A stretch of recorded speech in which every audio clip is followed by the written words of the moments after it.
আশা করছি আজকের এপিসোড আপনাদের অনেক ভালো লাগবে। বেশি কথা না বলে সবার আগে চলে যাব আজকের প্রথম ঘটনায়। এখন যার ঘটনা শেয়ার করব ওনার আরো একটি ঘটনা কিন্তু আমরা গত ৭৬তম এপিসোডে প্রচার করেছিলাম। ওনার নাম নূর মোহাম্মদ ইসলাম শাকিল। ওনার বাড়ি ময়মনসিংহ জেলার ভালুকা উপজেলার হবিরবাড়ি গ্রামে। আর উনি যে ঘটনাটি আমাদেরকে পাঠিয়েছেন এটি ওনার এক চাচাতো বোনের হাজবেন্ডের সাথে ঘটেছিল, এবং শুধু তার সাথে না, আরো দুই ভাইয়ের সাথে, মানে তারই দুই ভাইয়ের সাথে ঘটেছিল। তো সময়টা ২০০১ সাল এবং শীতকাল। ওনারা তো তিন ভাই। সবার বড় ভাইয়ের নাম হলো রফিকুল ইসলাম, মেজো ভাইয়ের নাম হচ্ছে শফিকুল ইসলাম, আর যিনি ছোট তার নাম হচ্ছে জুয়েল আহমেদ। এই জুয়েল আহমেদই ঘটনাটি বর্ণনা করেছেন আর কি। আর ওনাদের বাড়ি ময়মনসিংহ জেলার ভালুকা উপজেলার ধিতপুর ইউনিয়নের শান্তিগঞ্জ গ্রামে। ওনাদের আর্থিক অবস্থা আসলে খুব একটা ভালো ছিল না। তিন ভাই মিলে প্রতিদিন রাতের বেলা মাছ ধরতে বের হতেন। আর ওনাদের মাছ ধরার পদ্ধতিটা একটু আগে বলে নেই। ওনারা ১ হাত পরিমাণ বাঁশের কঞ্চির সাথে ২ হাত পরিমাণ সুতা দিয়ে বড়শি তৈরি করতেন। তিন ভাইয়ের প্রায় ৩০০ বড়শি ছিল। এই ৩০০ বড়শি নিয়ে ওনারা চলে যেতেন বিলে। সবগুলো বড়শিতে টোপ লাগিয়ে পুরো বিল জুড়ে ফেলতেন। আর ওই পুরো বিল জুড়ে কঞ্চিগুলো ফেলে পাড়ের মাটিতে গেঁথে রাখতেন। ২ ঘন্টা পর পর তিনজন তিন দিক থেকে বড়শিগুলো তুলে দেখতেন যে মাছ ধরা পড়েছে কিনা।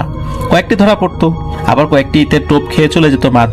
আবার নতুন করে টোপ লাগিয়ে আসতেন, আবার ২ ঘন্টা পরে গিয়ে দেখতেন। এভাবেই সারা রাত ওনারা মাছ ধরতেন। যেই বিলটাতে ওনারা মাছ ধরতেন সেই বিলের নাম হচ্ছে ফরির বিল। এটি ভালুকা থানা আর গফরগাঁ থানার শেষ সীমানায়। তো ঘটনা যেদিন ঘটে সেদিন সন্ধ্যার দিকে তিন ভাই বড়শি এবং প্রয়োজনীয় জিনিস নিয়ে ওনারা বের হয়েছেন। যথারীতি বিলের কাছে গিয়ে সবগুলো বড়শির টোপ লাগিয়ে বিলে ফেলেছেন। তারপর রাত ৮টার দিকে একবার গিয়ে চেক করেছেন। মোটামুটি মাছ পেয়েছেন, আবার কিছু কিছু তো টোপ খেয়ে চলে গেছে, ওগুলোতে আবার টোপ লাগানো হয়েছে। মাছ যেগুলোতে ধরা পড়েছে মাছ খুলে আবার সেখানে টোপ লাগিয়ে চলে এসেছেন। এক জায়গায় হয়ে আবার তিন ভাই গল্প করছেন। আবার রাত ১০টার দিকে ওনারা বড়শি চেক করার জন্য তিনজন তিন দিকে চলে যান। যেহেতু ৩০০ বড়শি, সুতরাং বুঝতেই পারছেন অনেক সময় নিয়ে যেতে হবে। আর ৩০০ বড়শি ফেলেছেন মানে বিলটাও কিন্তু বেশ বড়ই বলা চলে। তো এই যে জুয়েল আহমেদ, উনি যখন ২০ থেকে ২৫টা বড়শি চেক করে সামনের দিকে যাচ্ছেন, তখন কিন্তু ওনার আর এক ভাইয়ের থেকে মোটামুটি বেশ খানিকটা দূরে চলে এসেছেন। তো আরেকটা বড়শি তুলে যখন অন্য আরেকটা বড়শির কাছে যাওয়ার জন্য সামনে এগোবেন, তখনই সামনে তাকিয়ে উনি থমকে যান। মোটামুটি ভালোই কুয়াশা থাকলেও চাঁদের আলো ছিল বেশ। চাঁদের আলোতে উনি দেখতে পান ৪ থেকে ৫ হাত সামনে একটা লাশ দাঁড়িয়ে আছে। সাধারণত লাশ যেভাবে মাথা এবং পায়ের দিকে গিট দেয়া থাকে কাফনে মোড়ানো অবস্থায়, সেভাবেই আছে। এটা দেখে তো এই জুয়েল আহমেদ প্রচন্ড ভয় পেয়েছেন। ভয় পাওয়াটাই স্বাভাবিক। উনি যে ওনার ভাইকে ডাক দিবেন সেই শক্তি উনি হারিয়ে ফেলেছেন। উনি ওখান থেকে ১ ইঞ্চিও নড়তে পারছিলেন না। হঠাৎ করে ওনার ঘাড়ের কাছে ঠান্ডা একটা হাতের ছোঁয়া অনুভব করেন। এরপর ওনার কিছু মনে নাই। এরপরের ঘটনা ওনার মেজো ভাইয়ের কাছ থেকে শুনেছিলেন। ওনার মেজো ভাইয়ের নাম হলো শফিকুল ইসলাম, তার কাছ থেকে শুনেছেন আর কি।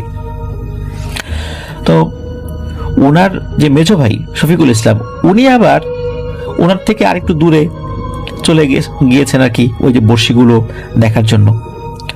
উনিও ওরকম আর একটা লাশ দেখতে পেয়েছিলেন। তো ওনার কাছে আবার ম্যাচ এবং সিগারেট ছিল। ওনার সিগারেট খাওয়ার অভ্যাস ছিল। উনি সাথে সাথে এই সিগারেট ধরিয়ে ফেলেছেন। এরপর দেখেন ওই অবয়বটা ভ্যানিশ হয়ে গিয়েছে। তখন এই শফিকুল ইসলামের মাথায় আসে, আরে আমার অন্য দুই ভাই তো, ওরাও তো বড়শি নিয়ে বড়শিগুলো চেক করতে গেছে, তো ওদের সাথেও তো একই বিপদ হতে পারে। কাছাকাছি ছিল হলো জুয়েল আহমেদ। তো উনি কি করেছেন, দ্রুত ওই জুয়েল আহমেদের দিকে যাওয়া শুরু করেছেন, মানে ওনার ছোট ভাইয়ের দিকে। উনি কিন্তু ওইখান থেকে জুয়েল আহমেদের নাম ধরে ডাকছিলেন। কুয়াশার কারণে তো দূর থেকে কিছু দেখা যাচ্ছিল না। আর নাম ধরে ডেকে যখন সারা শব্দ পাচ্ছিলেন না, তখন ওনার মনের মধ্যে আরও এই বিষয়টা দৃঢ় হয়ে যায়, ধারণাটা যে নিশ্চয়ই ও কোনো বিপদে পড়েছে, মানে জুয়েল কোনো বিপদে পড়েছে। উনি তো ওই দিকে দৌড় দিয়েছেন। তো উনি যখন দৌড় দিয়েছেন, যখন কাছাকাছি এসেছেন, তখন দূর থেকে মানে কুয়াশা যখন একটু স্পষ্ট হয়েছে, কুয়াশা কাটিয়ে যখন আরো সামনে এগিয়েছেন, তখন দেখতে পান এই জুয়েল আহমেদের সামনে এরকম একটা অবয়ব দাঁড়িয়ে আছে, এই যে কাফনে মোড়ানো একটা অবয়ব। তখন উনি বুঝতে পারেন যে মাত্র যে অবয়বটা উনি ওখানে দেখেছিলেন, সিগারেট ধরানোর পরে অবয়বটা ভ্যানিশ হয়ে গিয়েছিল, এটাই নিশ্চয়ই এই জুয়েলের সামনে চলে এসেছে। উনি ওটা দেখেই মূলত পেছন থেকে এই জুয়েলের কাঁধে হাত দিয়েছেন।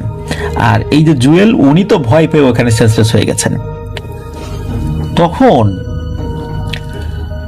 উনি তো চিন্তা করেছেন এখন বাইরে নিয়ে কি করি। আর ওইদিকে ওই যে অবয়বটা, ওই অবয়বটা কিন্তু এখান থেকে ভ্যানিশ হয়ে যায়।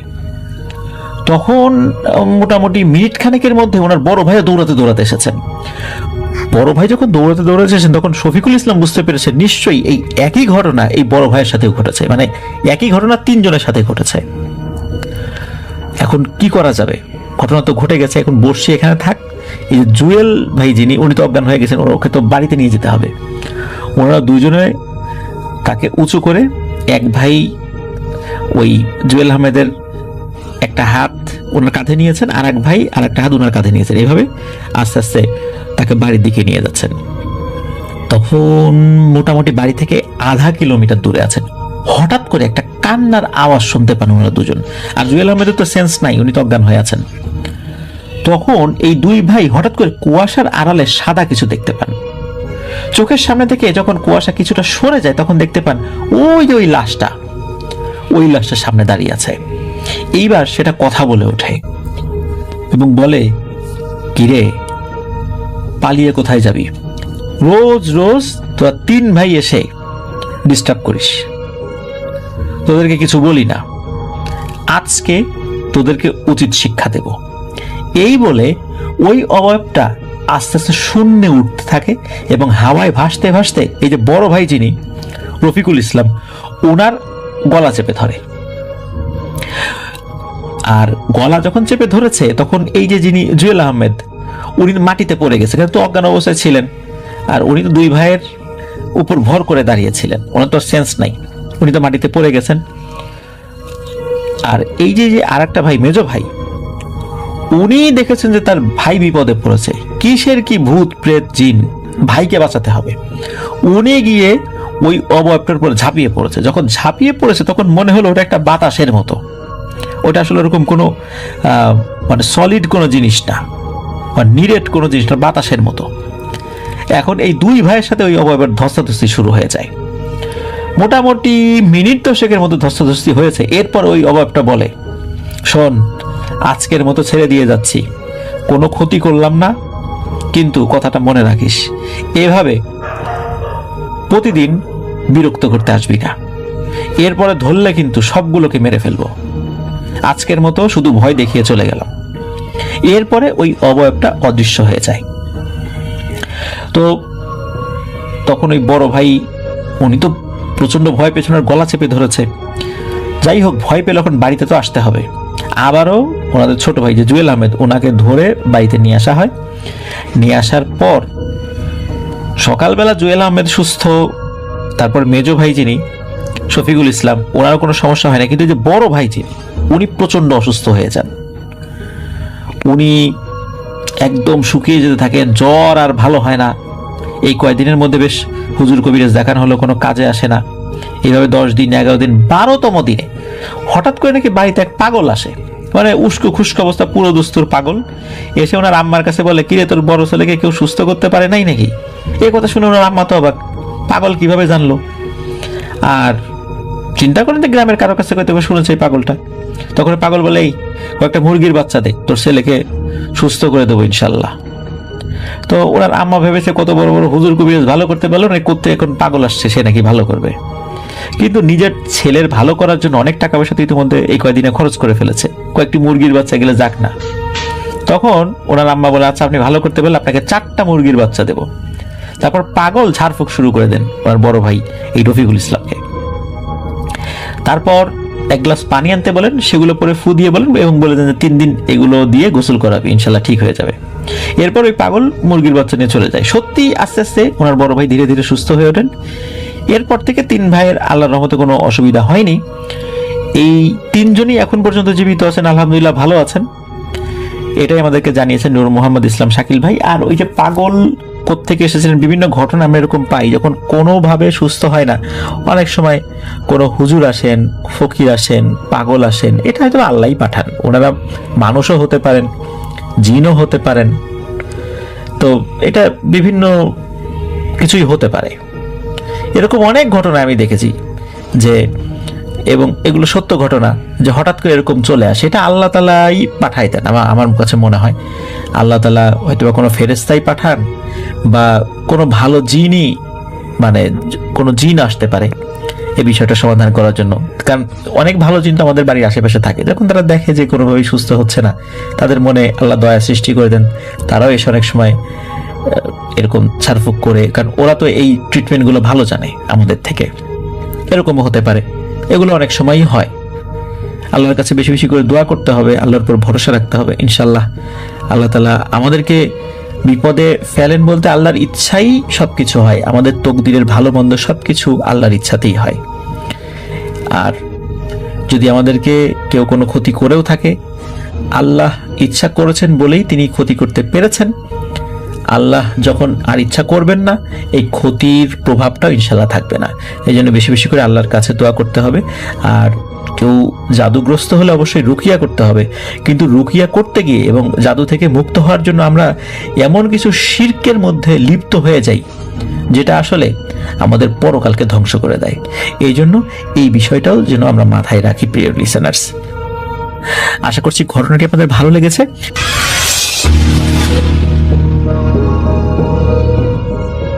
আমি আমার ঘটনায় চলে যাচ্ছি। মাত্র কিছুদিন হলো জাহিদ ভাই বিবাহ বন্ধনে আবদ্ধ হয়েছে, যার জন্য বেশ কয়েকজন কিছু সমস্যা নিয়ে এলেও জাহিদ ভাই ফিরিয়ে দিতে বাধ্য হয়। আর আমির সাহেবরা নিষেধ করেছিল জাহিদ ভাইকে যেন তিনি এসব থেকে অনেকদিন দূরে থাকেন। তাদের মধ্যে একজন এসেছিল জাহিদ ভাইয়ের পরিচিত এক ইমাম সাহেবের মাধ্যমে, নাম তার রাসেল। তার বড় ভাইয়ের সমস্যা নিয়ে। ভদ্রলোকের নাম আনোয়ার, তিনি পেশায় একজন ডাক্তার। কিছুদিন আগে তিনি ইমার্জেন্সির ডিউটিতে থাকা অবস্থায় হুট করে পড়ে যায়। তাকে সেই হাসপাতালেই ভর্তি করা হয় যেখানে তিনি কর্মরত ছিলেন। তিনি সুস্থই ছিলেন। এরপর কয়েকদিন থেকে তিনি ঘুমের ঘোরে বেহুশ হয়ে যেতে লাগলেন। আর ঘুম থেকে যদি জোর করে উঠানো হয়, আবার সাথে সাথে ঘুমিয়ে যেতেন। নাওয়া খাওয়া কিছুই হচ্ছিল না তার, শরীর শুকিয়ে যাচ্ছিল। তিনি প্রায় সময় বলতেন যে এমন অবস্থা হওয়ার আগে যে কেউ চাইছে যে তিনি যেন তার স্ত্রী এবং সন্তানকে মেরে ফেলেন। তার ঘরের দেয়ালগুলো নাকি তার সাথে রাতের বেলা কথা বলে, তারা নাকি তেমন পাত্তা দেয় না তার কথা, যেহেতু তিনি ডাক্তার মানুষ, ডিউটির চাপে আর কম ঘুমানোর কারণে এমন হচ্ছে। অন্য সময় পাত্তা দিতে চাচ্ছিল না। তারা তাকে বলেছিল কয়েকদিনের ছুটি নেন, কিন্তু যেদিন ছুটি নিতে যাবেন সেদিন তিনি বাথরুমে একটা চিৎকার দিয়ে বেহুশ হয়ে পড়ে যান। হাসপাতালে নেওয়া হয়, এটা ওটা প্রায় সব কিছুই করা হয়, কিন্তু তার এই বেহুশের মতো ঘোর কাটে না। যদি হুজুর ডাক্তার এসে ঝেড়ে দেন তবে একদিন ভালো থাকে, তারপর আবারও একই অবস্থা। কিন্তু যেহেতু মাত্রই বিয়ের মতো সম্পর্ক তিনি জড়িয়েছে, তাই তাকেও না করে বলে যে অন্য কোথাও দেখেন, মাফ পেয়ে যাবেন, না হলে পরে আমাকে ফোন দিবেন। এটা বলে তার ভাইকে বিদায় করে দেয় আর কি। কয়েকদিন পর একদিন টানা 3টার পর প্রচুর ফোন আসতে লাগলো অচেনা একটা নম্বর থেকে। জাহিদ ভাই আমাতো স্বভাব অনুযায়ী ইগনোর করে ফোনগুলো রাতের বেলা, কিন্তু আসরের পর জাহিদ ভাই সেই ইমাম ফোন দেন, যার রেফারেন্স দিয়ে ডাক্তার আনোয়ারের ভাই রাসেল হয়, মানে আনোয়ারের ভাই রাসেল এসেছিলেন। তো ইমাম ভাই জাহিদ ভাইকে বলেন যে দেখো ভাই, একটা সমস্যা হয়েছে। এই ডাক্তার আনোয়ার মসজিদে জোহরের নামাজ পড়তে আসছিল মনে হয়, কিন্তু কি না কি হলো, এখন শুধু ঘোতঘোত করে আর শক্ত হয়ে বসে আছে। কেউ টেনে হিচড়ে সরাতেই পারছে না। ওদের মান সম্মানের ব্যাপার। তুমি বা তোমার আমির সাহেবকে বলো কিছু করতে, যাতে করে আপাতত আনোয়ার সাহেবকে বের করে আনা যায় সেই বিপদ থেকে। মসজিদ ভর্তি উৎসুক মানুষজন, পারলে কিছু করো। তো এটা শুনে দেরি না করে জাহিদ ভাই বের হয়ে যায় এবং মাগরিবের 10 মিনিট আগে জাহিদ ভাই মসজিদে যায়। এর মধ্যে এত ফোন এসেছে জাহিদ ভাইয়ের ফোনে, যার জন্য তিনি ফোন বন্ধ করে দিতে বাধ্য হয়েছিল। এসে দেখতে পায় প্রচুর মানুষ, যা জামাতের সময় তেমন সমাগম হয় না। জাহিদ জন্য এই পরিবেশটা ছিল অস্বস্তিকর। অনেকটা লোকজন এড়িয়ে তিনি ভেতরে ঢুকে দেখতে পায় ঘট ঘট করছে একটা লোক। দেরি না করে তিনি রিং হাতে পরে পিছন থেকে বাম হাত দিয়ে লোকটার চোখ ঢেকে দিয়ে তার মাথার ডান পাশে রিংটা ধরে একটা সূরার কিছু অংশ পড়তে পড়তে চেপে ধরে। আল্লাহর রহমতে 2 মিনিট পর আনোয়ার পড়ে যান এবং তাকে বের করে নেওয়া হয়। জাহিদ ভাই নিজেও কিছুটা অবাক হয়েছিল, কারণ তিনি ধারণাই করে নাই যে এমনটা কিছু হবে। মনে হচ্ছিল আজ জাহিদ ভাইকে দিয়ে হয়তো কিছুই হবে না, কিন্তু আল্লাহর সাহায্য তো রহমত, তাই না? তো চুপিসারে নামাজ পড়ে লোকজন এড়িয়ে জাহিদ ভাই আনোয়ার সাহেবের বাসায় যায়। সেখানেও একই অবস্থা, শক্ত শটাং হয়ে শুয়ে আছেন তিনি এবং ঘট ঘট শব্দ করছে। তো জোরে জোরে নিঃশ্বাস নিলে যেমন শব্দটা হয় তেমন ঘট ঘট করে শব্দ করছে। তো জাহিদ ভাই সবাইকে বের করে দিয়ে আমির সাহেবকে ডেকে আনে। উনি আসেন, কিন্তু জানালার পাশেই দাঁড়িয়ে রইলেন। জাহিদ ভাই ওনাকে বলে, দেখুন কি করা যেতে পারে। তো আমির সাহেব বলেন, এদিকে আসো। সে জানালার দিকে জাহিদ ভাইকে নিয়ে বলে, দেখো তো ডান দিকের উপরের দিকে কোনায় কিছু বাধা আছে, ওটা খুলে ফেলো। তো জাহিদ ভাই ফোনের আলোতে ঠিকই জানালার গ্রিলে কিছু একটা দেখে বাধা দেখতে পায় কালো সুতা দিয়ে। তো খুলে দেখতে পায় স্ট্যাম্প সাইজের ছবি। আনোয়ার সাহেবের পিছনে দেখতে যাবে এমন সময় আমির সাহেব জাহিদ ভাইকে দেখতে মানা করে। তখনই তিনি বলেন, ডাকে সাড়া দিও না। এটা বলতে বলতেই জাহিদ ভাইকে কেউ ডাকছিল, ভাই ভাই আমি এখানে, ভাই শুনতে পাচ্ছেন? ও ভাই। আমির সাহেব বলেছিলেন একদম চুপ জাহিদ, সাড়া দিও না। এভাবে কিছুক্ষণ যাওয়ার পর জাহিদ ভাই আর কিছু শুনছিল না। তো জাহিদ ভাইকে তিনি বলেন যে জ্বালিয়ে দিতে একটা ছবি আগে জ্বালিয়ে দিতে বলে, যতক্ষণে জাহিদ ভাই জ্বালাবে ততক্ষণে উনি আনোয়ার সাহেবকে ঝাড়ফুঁক করবেন। তো জাহিদ ভাই তাদের রান্নাঘরে যেয়ে সেই ছবিটা জ্বালিয়ে দেয়। ছবিটা পড়ার সময় চুল পড়ার বিকট একটা গন্ধ ছড়িয়ে পড়ে চারিদিকে, আর জাহিদ ভাইয়ের বমির উপক্রম হতে লাগে, খুব তীব্র। আমির সাহেবের কাছে তিনি যায় এবং বলে যে 2-3 মিনিট জাহিদ ভাইকে বলে যে 2-3 মিনিটেই জেগে উঠবে ভদ্রলোক, তোমার যা যা জানা জেনে নাও, ঘন্টা 4 মধ্যে আবার একই অবস্থা হবে। এই বাসায় কারোর অস্তিত্ব নেই, কিন্তু এই বাসার ক্ষতি দূর থেকে বসে করা হচ্ছে। তুমি 1 ঘন্টার বেশি থেকো না এখানে, বলে তিনি আমির সাহেব চলে যান। আর তারপর আনোয়ার সাহেবের হুঁশ আসে। তিনি জাহিদ ভাইকে বলছিল তিনি নাকি জাহিদ ভাইকে বারবার ডাকছিল জাহিদ ভাইয়ের পেছনে দাঁড়িয়ে, কিন্তু জাহিদ ভাই তার ডাক শুনেনি। একটু আগে যে ডাকের শব্দ, এটা শোনার পর ধাক্কা খেয়েছিল জাহিদ ভাই মনে মনে। ভাবছিল উনি বললেন এখানে কেউ নাই, কিন্তু ডাক্তার বলছে সে ডাকছিল। তো জাহিদ ভাই নিজেও শুনেছে জাহিদ ভাইকে কেউ ডাকছিল, উত্তর দিতে আমির সাহেব মানা করেছিল। কিন্তু আনোয়ার সাহেব তো বেহুশ, হচ্ছেটা কি জাহিদ ভাই আসলে ভেবে কুল পাচ্ছিল না। বেশ কয়েকদিন পর আনোয়ার সাহেব খাবার খেতে চাইলেও সময় না থাকায় জাহিদ ভাই তাকে সব কিছু খুলে বলতে থাকে। তিনি জাহিদ ভাইকে বলেন এই সব কিছু শুরু 6 মাস আগে থেকে। তখন ছিল জানুয়ারি মাস। আনোয়ার সাহেব তেমন একটা ধর্ম পালন করতেন বিয়ের আগে। তো বিয়ের 1.5 বছর পর একটা নতুন মেয়ে সন্তানের জন্ম হয়। এরপর থেকে ওনার মানসিকতার পরিবর্তন আসে এবং ধীরে ধীরে তিনি নামাজি হয়ে ওঠেন। আগে তিনি তেমন ধর্ম পালন করতেন না। তো প্রায় তাবলিগি জামাতে বের হতেন। ঠিক সেভাবেই 2018 সালের জানুয়ারি দিকে তিনি তাবলিগের একটা জামাতের অংশ হয়ে দেশের একটি প্রত্যন্ত অঞ্চলে যান, যেখানে এক মসজিদে তার অবস্থান করছিলেন। একদিন রাতে আনোয়ার সাহেব ঘুম থেকে উঠেন তাহাজ্জুদ নামাজ পড়বেন তাই। মসজিদের পাশের পুকুরে তিনি অজু করছিলেন। চাঁদনি রাত, তাই অনেকটা বোঝা যাচ্ছিল চারপাশ। তিনি অজু করে বসেছিলেন ঘাটে। রাতে প্রকৃতির অমায়িক রূপ দেখে তিনি ওই সময় বসেছিলেন সেই জায়গাটায়। সেই সময় তিনি দেখতে পান একজন মানুষ তার কাঁধে বেশ কয়েকটি ডাব নিয়ে কিছু একটা বলতে বলতে পুকুরের পাড়ে রাস্তার উপরে উঠে মসজিদের দিকে এগিয়ে আসছে। তিনি কিছু ভাবেননি, কারণ ভয়ের এমন কোনো কারণ ছিলই না। সেই লোক যার কাঁধে ডাব ছিল, তিনি এত রাতে ডাব ফেরি করে বিক্রি করছিলেন। সেই লোক বলছিল, ডাব নেবেন? ডাব পরাণ জুড়ে যাবে এমন স্বাদের ডাব, মিষ্টি হলে 5 পাই, মিষ্টি না হলে 1 পাইও না। এভাবে বলতে বলতে মসজিদের সামনে দিয়ে হেঁটে যেতে লাগলো। এত রাতে ডাব, আর হয়তো টাকাকে গ্রামের লোকজন পাই বলে, যদি 5 পাই হয় তবে সে 5 টাকার ডাব হবে।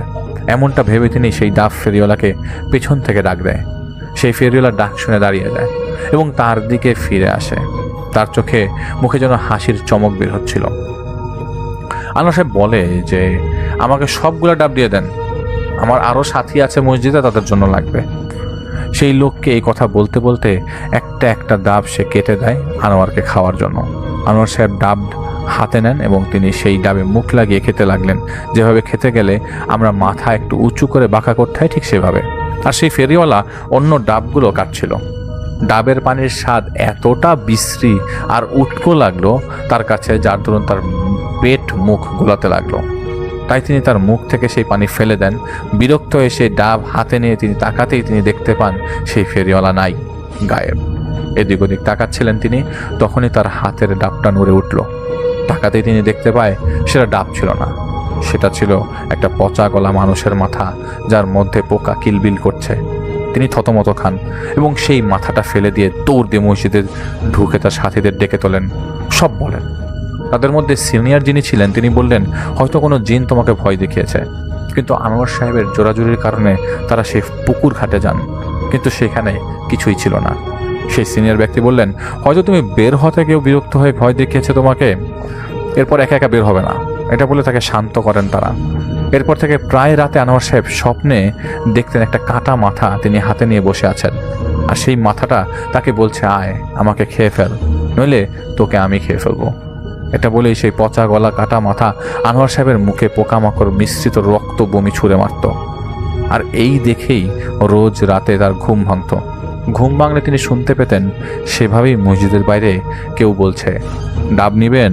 ডাব পরাণ জুড়ে যাবে এমন মিষ্টি ছাতের ডাব, মিষ্টি হলে 5 পাই, মিষ্টি না হলে 1 পাইও না। এভাবেই চলতে লাগলো। প্রতিদিন এমন হতে থাকায় তিনি আবার তাদের সিনিয়র মেম্বারদেরকে বলেন তার সমস্যার কথা। কিন্তু এবারও তিনি বলেন, আগের ঘটনাটা নিয়ে তুমি খুব ভাবছো, তাই এমন হচ্ছে। দোয়া দুরুদ পরে ঘুমাও, এটা মসজিদ, কোনো সমস্যা হবে না। তো যাই একটা কথা বলতে চায় সবাইকে, আমাদের এইভাবে এই জাতীয় সমস্যা এড়িয়ে যাওয়া ঠিক না। সেই সিনিয়র মেম্বার তো দেখেননি আসলে কি হয়েছে, কিন্তু তিনি বলছেন আনোয়ার ভুল দেখেছে, আর এটা নিয়ে ভাবার কারণের প্রতি রাতেই সে সেই ফেরিওয়ালার ডাক শুনছে।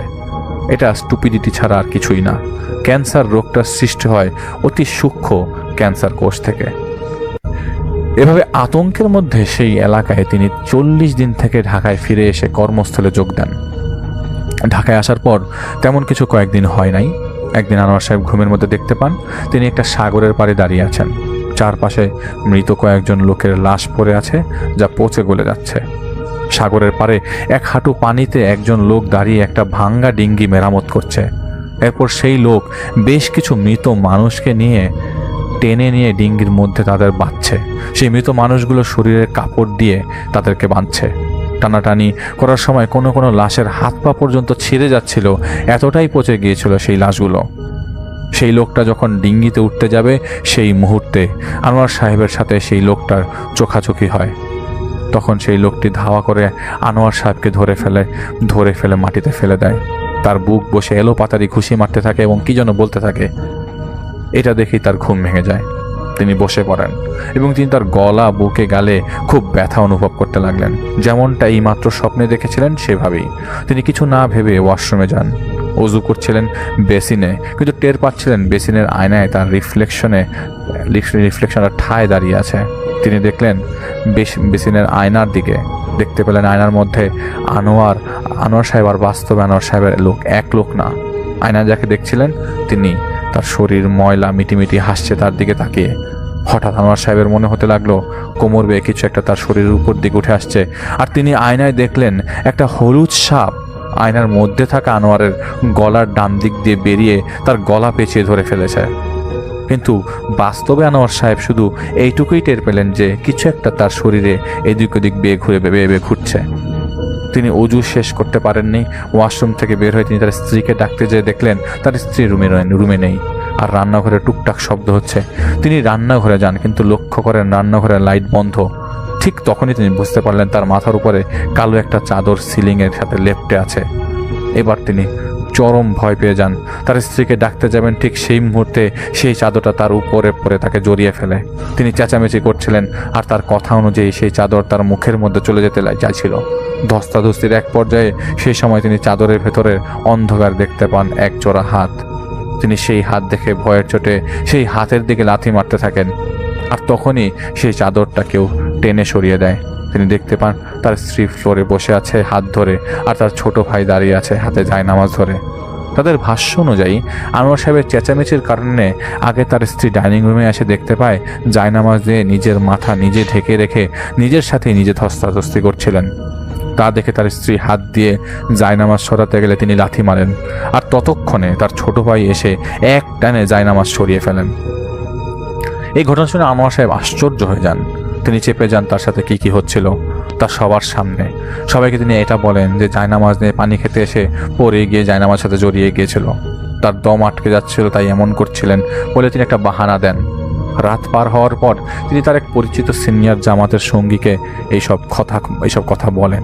সেই মসজিদে তার সাথে ঘটতে থাকা ঘটনা থেকে শুরু করে সব, আর গেল রাতের ঘটনা সব শুনে সেই সিনিয়র ব্যক্তি আনোয়ার সাহেবকে নিয়ে যান একজন ইমামের কাছে, যিনি ঝাড়ফুঁক করতেন।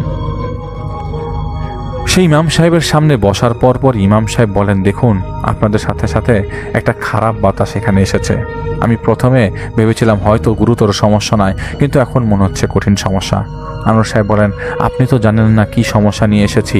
আমার সমস্যাটা ঠিক এই কথা বলার সময় ইমাম সাহেব তাকে থামিয়ে দিয়ে বলেন, আমাকে বলতে হবে না, অপেক্ষা করুন, আমি একজন ভালো জিনকে নিয়ে আসছি। এটা বলে তিনি চুপ হয়ে গেলেন। ঘরের লাইট একজন নিভিয়ে দেন। ইমাম কাকে যেন সালাম দেন এবং আনোয়ার সাহেবকে ইশারা দিয়ে জিজ্ঞেস করেন, দেখুন তো কি সমস্যা। ঘরে যে কেউ এসেছে এটা আনোয়ার সাহেব বুঝতে পারেনি, একদম স্বাভাবিক ছিল এবং কেবল ইমাম সাহেবের কথাই শোনা যাচ্ছিল। কিছুক্ষণ পর ইমাম সাহেব বলেন, দেখুন আনোয়ার ভাই, আপনার উপরে খুব বাজেভাবে তাবিজ করা হচ্ছে। আপনাকে ওই বাসায় থাকতে দেওয়া যাবে না, না হলে ঘোর বিপদ হতে পারে। আমার এই বন্ধু জিন বলেছে আপনার ক্ষতি এক নাগারে হবে। আপনার ঘরের দেয়ালে দেয়ালে তাবিজ আছে, সেই ঘরে এদের মতো জিন প্রবেশ করতে পারবে না উত্তাপের কারণে। আপনি ভাই বাঁচতে চাইলে ওই বাসাটা ত্যাগ করুন, এছাড়া কোনো উপায় নাই ভাই। আনোয়ার সাহেব জানতে চান কে আর কেন তাবিজ করবে তাকে, আর নিজের বাসা ছেড়ে তিনি কোথায় যাবেন। ইমাম বলেন, আমি আপনাকে বলতে পারবো না কে ক্ষতি করে যাচ্ছে আপনার বাড়ি তো আপনাকে ছেড়ে দিতে বলছি না, বলছি কিছুদিন ওই বাড়ি থেকে দূরে থাকুন, সমস্যাগুলো কাটিয়ে তারপর বাড়িতে ফেরত যান। তো সেদিন আনোয়ার সাহেব বাসায় ফিরে আসেন। শক্ত মনের মানুষের জন্য তিনি চেপে যান সব ব্যাপার। কিন্তু ইমাম সাহেব যে বলেছিলেন বাসার দেয়ালে দেয়ালে তাবিজ আছে, সেটা তার মাথায় ঘুরছিল। কে করলো তাকে তাবিজ, কেন করলো, আসলে কি ঘরে তাবিজ আছে? এই জন্য তিনি রাতে সবাই ঘুমিয়ে গেলে উঠে পড়েন।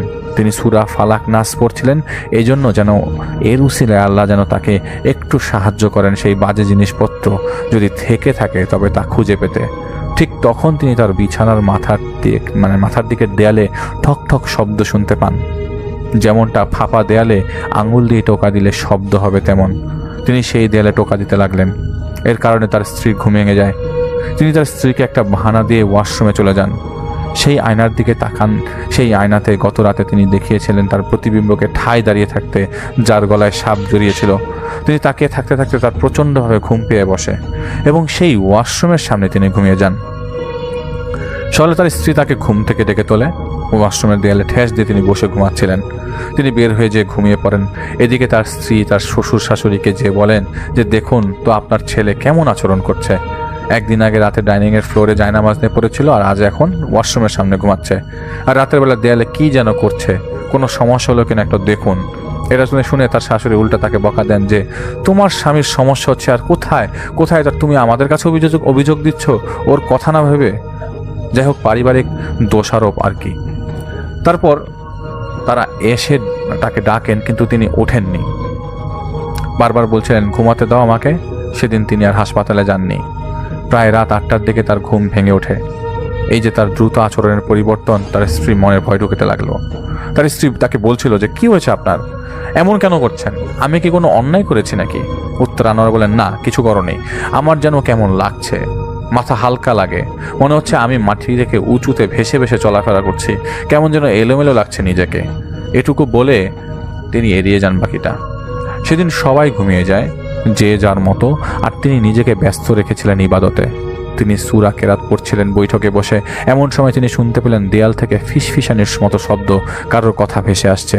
তিনি আরেকটু লক্ষ্য করে শুনতে পান বৃদ্ধ নাকি কণ্ঠে, দেখ কি আরামে ঘুমাচ্ছে এক একজন, এই ধর বসিয়ে ফেল, আর গুরু মাকে বল কাজ করে দিয়েছি। আরে ও কই দেখ তো কোন ঘরে ও বসে আছে। এই কথা শুনছিলেন, ভেসে আসছিল দেয়াল থেকে। তার তখন মনে হতে লাগলো দেয়ালগুলো যেন তার দিকে তাকিয়ে আছে। তিনি ভয় পেয়ে যান, চলে আসেন নিজের ঘরে। আর তিনি দেখতে পান বাচ্চারা যেভাবে দেয়ালে ড্রয়িং করে আঁকাবুকি করে, সেভাবে আঁকা একটা ছবি। বাবা মায়ের হাত ধরা ছোট্ট একটা মেয়ে, তাদের দিকে বড় বড় চোখ করে তাকিয়ে আছে। সূর্য, কিন্তু সেই সূর্যের উপর একটা সাপ ফোনা ধরে দাঁড়িয়ে আছে। এটা তিনি দেখার পর কালেমা পড়তে পড়তে নিজের মেয়ের পাশে যেয়ে বসেন। ভয় পাচ্ছিলেন তিনি তার মেয়েকে নিয়েই। সেই সময় ধীরে ধীরে সেই আঁকিবুকিগুলো দেয়ালে মিলিয়ে যায়। এভাবে বেশ কয়েকটা দিন চলে যায়। ঠিক মতো ডিউটি করতে পারছিলেন না, রোগী দেখতে পারছিলেন না, সবসময় মেজাজ চড়া থাকতে লাগলো। তিনি প্রায় ডিউটিকালীন সময়ে এমন কিছু আচরণ করতেন যার দরুন বোঝা যেত আনোয়ার সাহেবের পার্সোনালিটির বড় ধরনের পরিবর্তন হচ্ছে। নামাজ এক ওয়াক্ত পড়লে পরের ওয়াক্ত পড়তেন না। আর প্রতি রাতে তার ঘরের দেয়ালগুলো থেকে ভেসে আসতো কথাবার্তা, যা শুনে তিনি নিজেই ঝাড়ি মারতেন। তার সবসময় মনে হতে লাগলো দেয়ালগুলোর মধ্যে একটা সাপ চলাফেরা করে। এই কথাগুলো তিনি পরিবারের সবাইকে বলতেন। এই কথাগুলো বলার সময় আনোয়ার সাহেবের স্ত্রী জাহিদ ভাইকে বললেন যে তার স্বামীর অবস্থা দেখে চিন্তিত ছিলেন খুব বেশি। তিনি ধরে নিয়েছিলেন তার স্বামীকে কেউ কিছু করেছে। তাই তিনি তার বাবার মাধ্যমে এক হুজুরের কাছে নিয়ে যেতে চাইলে তিনি যাননি। পরে আনোয়ার সাহেবের শ্বশুর তার সেই পরিচিত হুজুরের কাছে যান। তিনি আনোয়ার সাহেবের শ্বশুরকে বলে দেন যে কোনোভাবেই তার মেয়ের জামাইকে তার কাছে নিয়ে আসতে এবং সেই বাড়ি থেকে তার মেয়ে এবং নাতিকে দূরে সরিয়ে দিতে, কেননা বিপদ এই তিনজনের উপর। একটার পর একটা সেহের করা হচ্ছে আনোয়ার সাহেবের উপর। যে কোনো ঘটনা ঘটে যেতে পারে। মূলত যেই উদ্দেশ্যে আনোয়ারকে সার করা হচ্ছে সেটার উল্টোটা হচ্ছে এখন। যেহেতু তার স্ত্রী তাকে নিয়ে যেতে পারেনি, তাই তারা কি করবে বুঝে উঠতে পারছিলেন না। এরপর একদিন রাতে আনোয়ার সাহেব শুয়েছিলেন, কিন্তু দেয়ালের ঠুকঠুক শব্দের কারণে বিরক্ত হয়ে উঠে বসেন। তার মনে হতে লাগলো দেয়ালগুলো যেন জীবন্ত হয়ে তাকিয়ে আছে তার দিকে। তার মনে হতে লাগলো যেন সবগুলো দেয়ালে রক্ত মাখা আর লক্ষ লক্ষ পোকা কিলবিল করছে। তিনি উঠে দাঁড়ান। অসহ্য হয়ে উঠছিল তার জীবন। তাই তিনি একটা হাতুড়ি জোগাড় করে নিয়ে ফেলেন এবং আসেন নিচতলা থেকে। তিনি চাচ্ছিলেন হাতুড়ি দিয়ে তিনি দেয়ালগুলো ভেঙে ফেলবেন। আসলে তাকে এতটা কাবু করে ফেলেছিল যে এটা সমস্যা যার দরুন উনি জেগে আছেন নাকি স্বপ্ন দেখছেন এটা তিনি বুঝতে পারতেন না। রিয়েলিটি ছিল তার কাছে স্বপ্নের মতো এবং স্বপ্ন ছিল রিয়েলিটির মতো। কিন্তু তিনি হাতুড়ি দিয়ে বারবার বাড়ি মারতে যাবেন। সেই সময় তিনি স্পষ্ট দেখলেন তার ঘরের বিছানায় কাছে বাম দিকে পিলারের নিকট একটা সাপ নিজের লেজ নিজেই গিলে ফেলছে নিজেই। তিনি সাপ বলে তার স্ত্রীকে ডাকতে থাকেন, কিন্তু তার স্ত্রী উঠে কোনো সাপ দেখতে পান না। এই অবস্থা দেখে তার স্ত্রী তার জন্য পানি পরা এনে গোপনে তাকে খাওয়াতে লাগলেন এবং রাতে আনোয়ার সাহেবকে ঘুম পাড়িয়ে দিতেন সূরা পড়তে পড়তে। এর ফলে বেশ কিছুদিন রাতে আনোয়ার সাহেব ঘুমোতে পেরেছিলেন। কয়েকদিন পর একদিন তাদের বংশের একজন লোক মারা যান, যার লাশ নিয়ে তাদের গ্রামের বাড়ি যেতে হবে। সব কিছু ঠিকঠাক হওয়ার পর তারা রওনা দেন। যেই অ্যাম্বুলেন্সে লাশ বহন করা হচ্ছিল সেই গাড়িতে লাশের সাথেই আনোয়ার সাহেব ছিলেন পিছনের দিকে। লাশের সামনের দিকে ছিল তার ছোট ভাই। আনোয়ার সাহেব দোয়া দুরুদ পড়ছিলেন। হঠাৎ তার মনে হলো তিনি মাত্রই জেগে উঠেছেন আর লাশের কফিন থেকে ভেসে আসছে, ডাব নিবেন ডাব, পরাণ জুড়ে যাবে এমন স্বাদের মিষ্টি ডাব। মিষ্টি হলে 5 পাই, মিষ্টি না হলে 1 পাইও না। ধাম ধাম করে গাড়ির সামনের দিকে 2টা শব্দ হলো, বিকট শব্দ, যার কারণে তিনি চিৎকার দিয়ে উঠেছিলেন, কিন্তু তার গলা দিয়ে কোনো শব্দ বেরোচ্ছিল না। তিনি উঠে যে ড্রাইভারের পেছনের দিকে ফাঁকা জায়গা দিয়ে তাকে ডাকতে গেল, কিন্তু দেখলো ড্রাইভার নেই, গাড়ি কিন্তু রাস্তা এক পাশে দাঁড়ানো।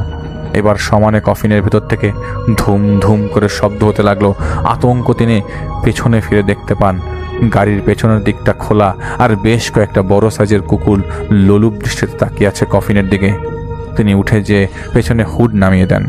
এর মধ্যে তার চোখে পড়ে যেখানে তিনি বসেছিলেন সেখানে তিনি দেখতে পান নিজেকেই সেইভাবে সেই জায়গায় বসে আছেন, ডান হাত কপালে আলগা করে চেপে রেখে। এটা দেখার পর তার মনে হলো তিনি হুট খুলে আপনি পড়ে গেছেন রাস্তায়। তিনি তার ভাইয়ের নাম ধরে ডাকছিলেন আর তখনই সেই কুকুরগুলো কফিনটা টেনে হিঁচড়ে নামিয়ে নিল আর তার চোখের সামনে কফিন ভেঙে লাশটা একটু বেরিয়ে এলো। আর সেই কুকুরগুলোর মধ্যে একটা লাশের শরীর থেকে কাফনের কাপড়ের একটা অংশ নিয়ে দৌড় দিল। এটা দেখে তিনি দিক বিদিক কী করবে বুঝতে না পেরে দৌড় দেন। হঠাৎ তিনি উপর থেকে নিচে পড়ে যান আর নিজেকে আবিষ্কার করেন পানির মধ্যে। এর তখনই কেউ যেন তাকে টেনে উপরে তুলে ডাঙায় উঠায়। এটা ছিল তার ভাই এবং ড্রাইভার। তার ভাইয়ের ভাষ্য অনুযায়ী তারা গাড়ি থামিয়েছিলেন প্রস্রাব করবেন বলে, আর তখন একটা কুকুর গাড়িটার পাশে দাঁড়িয়ে ঘেউ ঘেউ করছিল।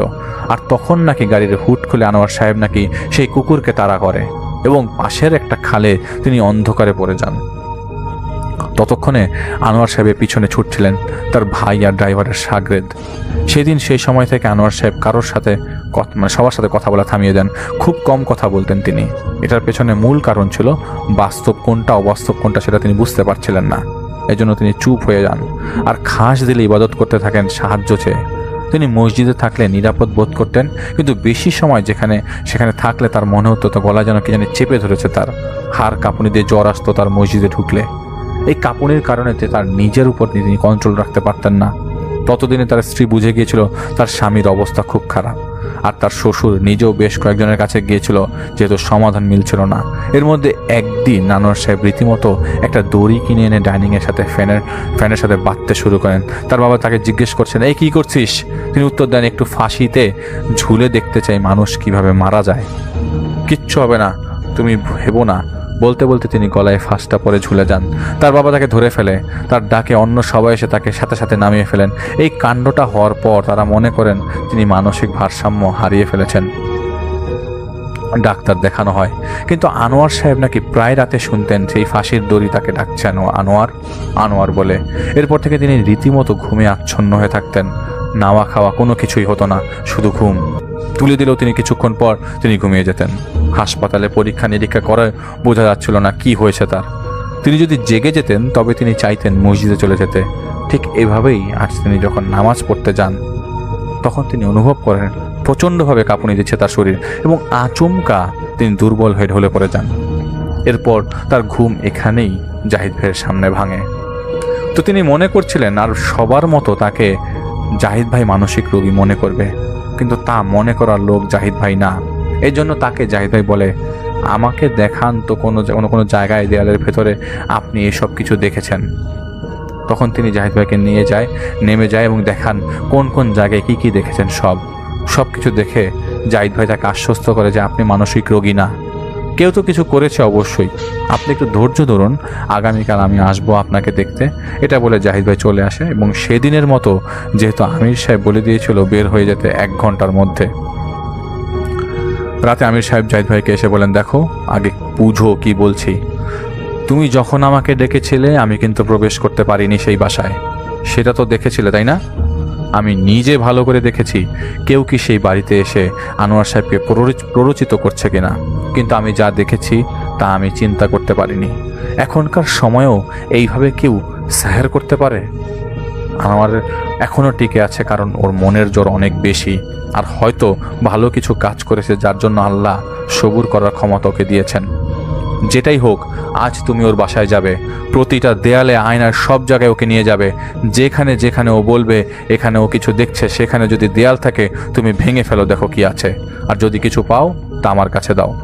তাহলেই আমাদের পক্ষে সম্ভব এই সমস্যার উৎপত্তি স্থলটা খুঁজে পাওয়া। এরপর জাহিদ ভাই আনোয়ার সাহেবের সাথে ঘটতে থাকা ঘটনার কথা তাকে বলে। তিনি কিছু পানি পড়া দিয়ে দেন এবং আনোয়ারকে খাইয়ে দিতে। সেদিন জাহিদ ভাই যায় মাগরিবের পর, যথারীতি তিনি ঘুমিয়েছিলেন। অনেক কষ্ট করে প্রায় 1 ঘন্টা বেশ কিছু সূরা তার কানের কাছে পড়তে থাকেন জাহিদ ভাই। এরপর তার ঘুম ভেঙে যায়। তাকে ফ্রেশ হাত দিয়ে জাহিদ ভাই তাদের পারিবারিক বাকি সদস্যদের বলে, আমাকে একটা শাবল আর হাতুড়ি এনে দেন, এবং তাদের বলে জাহিদ ভাইকে তাদের মতো কাজ করতে দিতে হবে। যদি জাহিদ ভাইয়ের কাজ নিয়ে তাদের কোনো ইস্যু থাকে তাহলে জাহিদ ভাই চলে যাবে এখনই। তারা জাহিদ ভাইকে বলেন, আপনার যা ইচ্ছা তা করুন। তো জাহিদ ভাই রাসেল মানে আনোয়ারের ছোট ভাইকে ছাড়া আর কাউকে সেই বাসায় থাকতে দেয়নি। তো আনোয়ার সাহেব খাওয়া দাওয়া করেন। জাহিদ ভাই শাবল এবং হাতুড়িতে পেরেক দিয়ে আছর কেটে কেটে একটি সূরার আয়াত লেখেন, এবং সারাদিন খাওয়ার সময় পাইনি জাহিদ ভাই ব্যস্ততার কারণে। তাই জাহিদ ভাই নিচে নেমে যায়, কিন্তু রাত 11:15 বেজে যাওয়ায় আর কিছু পাওয়া যাচ্ছিল না। তাই 1 বোতল পানি নিয়ে জাহিদ ভাই উপরে ওঠে। জাহিদ ভাই যাদের সমস্যা থাকে তাদের বাসার পানিটা পর্যন্ত পান করেন না। জাহিদ ভাই ঘরে ঢুকে ওয়াশরুমে যায় অজু করতে। অজু করার সময় পানি যখন ব্যবহার করছিল সেই পানিটা জাহিদ ভাইয়ের কাছে কেমন যেন লাগছিল। সন্দেহ হয় জাহিদ ভাই রিংটা হাতে পরে সেই হাতে পানির কল ছেড়ে দেন। জাহিদ ভাই টের পেতে লাগে রিংটা গরম হচ্ছে। বুঝতে আর বাকি রইল না পানিতে কিছু মেশানো। তাই তিনি রাসেল আর আনোয়ার সাহেবকে নিয়ে প্রথমে রিজার্ভ ট্যাঙ্কের কাছে যায়। সেখানে কোনো কিছু আনোয়ার সাহেব দেখেননি। এরপর তারা ছাদে যায়। ছাদে ওঠার পর থেকে আনোয়ার সাহেব কাঁপতে লাগলেন। তিনি বললেন তার হাড় কাঁপানো শীত লাগছে। জাহিদ ভাই পানির ট্যাঙ্কে অনেক খোঁজাখুঁজি করে, কিন্তু কেন যেন পানির ট্যাঙ্ক ভেজা ছিল চারদিক দিয়ে। ভেতরে বাইরে দেখলো কিন্তু কিছুই খুঁজে পাচ্ছিল না। কিন্তু একটা ব্যাপার লক্ষ্য করলো জাহিদ ভাই, পানির ট্যাঙ্কটা ভরে গেলে ওভারফ্লো লাইন দিয়ে পড়ে যায়, কিন্তু তেমন না হয়ে ট্যাঙ্কের মুখ দিয়ে পানি পড়ে যেত, যার কারণে জাহিদ ভাই দেখছিল পুরো ট্যাঙ্ক পুরাটাই ভেজা আর ওভারফ্লো লাইনটা শুকিয়ে কাঠ হয়ে আছে। আলো মেরে দেখার পর দেখলো কাগজ দিয়ে মুখ বন্ধ। সেই কাগজ বের করার পর পেছনের দিকটা ভেজা ছিল, চুল বেরিয়েছিল অনেকগুলো সেদিক দিয়ে। সাথে করে নিয়ে আসা একটা মাটির পাত্রে সেই জিনিসগুলো তিনি রেখে দেন। আনোয়ার সাহেবকে নিয়ে তিনি তার ঘরে যান। তার দেখানো মতো জায়গায় এই রাতে সিমেন্টের ঢালাই জাহিদ ভাই নিজেই ভাঙতে শুরু করে। জাহিদ ভাই বারবার বলছিল এখানে, উনি বারবার বলছিল এখানে সাপ আছে এখানে দেয়ালের ভেতর। কিছুক্ষণ পর যখন প্রায় 7-8 ইঞ্চি পরিমাণ সিমেন্টের ঢালাই সরিয়ে ফেলার পর জাহিদ ভাই কালো কিছু একটা নরচুর করতে করতে দেখতে পেয়ে সরে যায়। বিশ্বাস করা যাবে না, বলেছেন বিশ্বাস করতে পারবেন না, একটা জীবিত সাপ ছিল। এটার মাথা ছিল হাতের বুড়ো আঙ্গুলের মতো। এটাকে নড়তে দেখে জাহিদ ভাই আমির সাহেবকে ডাকে। কি করব বুঝতে পারছিল না জাহিদ ভাই। এমন ছিল যে সিমেন্টের ঢালাই এই সাপের উপরেই করা হয়েছে। সেই ভাঙ্গা জায়গা দিয়ে সালফারের বিকট গন্ধ বের হতে শুরু করে, যা সহ্য করা ছিল প্রচণ্ড কষ্টের। আর আনোয়ার সাহেব এবার তার ছোট ভাইকে বললেন, দেখ আমি বলছি বারবার তোরা পাত্তা দিলি না, এখন দেখ। এটা বলছিলেন আর কয়েক কাঁদছিলেন জাহিদ ভাইকে জড়িয়ে ধরে। এদিকে আমির সাহেব ততক্ষণে আসেন সেখানে। তিনি আলো নিভিয়ে দিতে বলেন। জাহিদ ভাই তাকে ট্যাঙ্ক থেকে পাওয়া তাবিজ দেয় এবং তাকে সে দেখানো সেই ছাপটা জীবিত অবস্থায় দেয়ালের ভেতরে চাপা ছিল। উনি বলেন বাথরুমের আয়নাটা খুলে নিয়ে আসো। খোলার সময় আয়নার দিকে তাকাবে না, আর কেউ ডাকলেও সাড়া দিবে না। এই অন্ধকারে বাথরুমে যে আলো জ্বালিয়ে জাহিদ ভাই আয়নাটা খোলার চেষ্টা করতে থাকে। আয়নার দিকে জাহিদ ভাই তাকিয়েছিলেন বেশ কয়েকবার। আয়নাটা খোলার পর জাহিদ ভাই একটা ঝলক দেখলো আয়নার মধ্যেই একজন মানুষের চেহারা, যে আয়নাটা খুলে নিয়ে গেছে এবং পরে এসে সেই জায়গায় আবার লাগিয়ে দিয়েছে। আনোয়ারের ঘর থেকে জাহিদ ভাইকে আমির সাহেব বলেন, তোমাকে তো না করেছিলাম তাকাতে, তাই না? আচ্ছা বের হয়ে আসো। এরপর তিনি জাহিদ ভাইকে বলেন, ওদের ঘরের সবাইকে এনে ঢোকাও আর সবার সামনে আয়নাটা ভেঙে ফেলো, এরপর চলে আসো। জাহিদ ভাই সব খোঁজ খবর নিয়ে ভোরের আগেই আসবে, আমির সাহেব ভোরের আগে আসবে সব খোঁজ খবর নিয়ে। জাহিদ ভাই আলো জ্বালিয়ে রাসেলকে বলেন, সবাইকে ডাকো। রাসেলের চোখ ছানা বড়া হয়ে গিয়েছিল এমনটা দেখে। এদিকে সবাই এসে আনোয়ার সাহেবের বিছানা বাম দিকের পিলারের নিকট খুঁড়ে রাখা জায়গায় সাপটার মাথা নড়তে দেখে অবাক তো হয়েছিলই। আনোয়ারের বাবা কান্নায় ভেঙে পড়ে। তো জাহিদ ভাই ঠিক তখনই কাউকে কিছু না বলে সেই আয়নাটা ফ্লোরে ছুঁড়ে মেরে ভেঙে ফেলে। তখন জাহিদ ভাই দেখলো হঠাৎ হওয়া শব্দে আচমকা সবাই কেঁপে উঠল, কিন্তু আনোয়ারের মা তার হাতটা লুকিয়ে ফেলেন। ব্যাস, সব কিছু পরিষ্কার কে করেছে। এখন জানা বাকি ছিল কেন। জাহিদ ভাই কাউকে বুঝতে না দিয়ে বের হয়ে যেতে লাগলো। বললো আগামীকাল আসবো। জাহিদ ভাইকে আনোয়ার সাহেব বলছিলেন সাপটাকে কিছু করে দিতে, কারণ ভয় লাগছিল সবার। তখন জাহিদ ভাই একটা কাপড় দিয়ে সেই জায়গাটা ঢেকে দেয় এবং সেই ঘর তালা মেরে দিয়ে চাবি নিজের কাছে রাখে জাহিদ ভাইয়ের।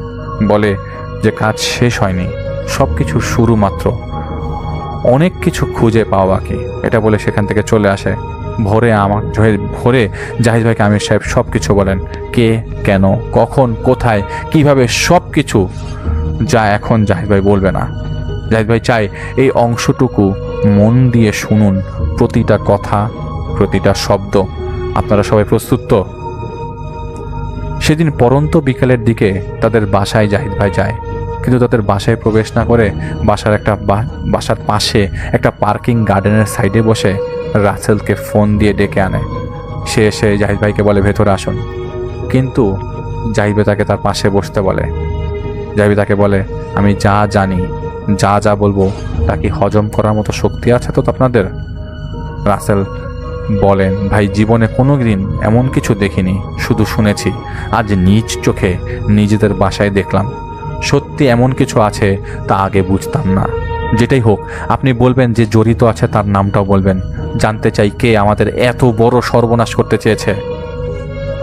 জাহিদ ভাই তাকে বলে সর্বনাশ করতে চায়নি, জ্ঞান লোপ পেয়ে বিবেক হারিয়ে আরেকজনের পুতুল হয়ে সে এই কাজ করেছে। তখন রাসেল জাহিদ ভাইয়ের কাছে জানতে চান, ভাই নামটা দয়া করে একবার বলেন। তখন জাহিদ ভাই তাকে বলেন, চলুন উপরে যাই, নাম বলবো না, আপনাদের সামনেই দাঁড় করিয়ে দেব।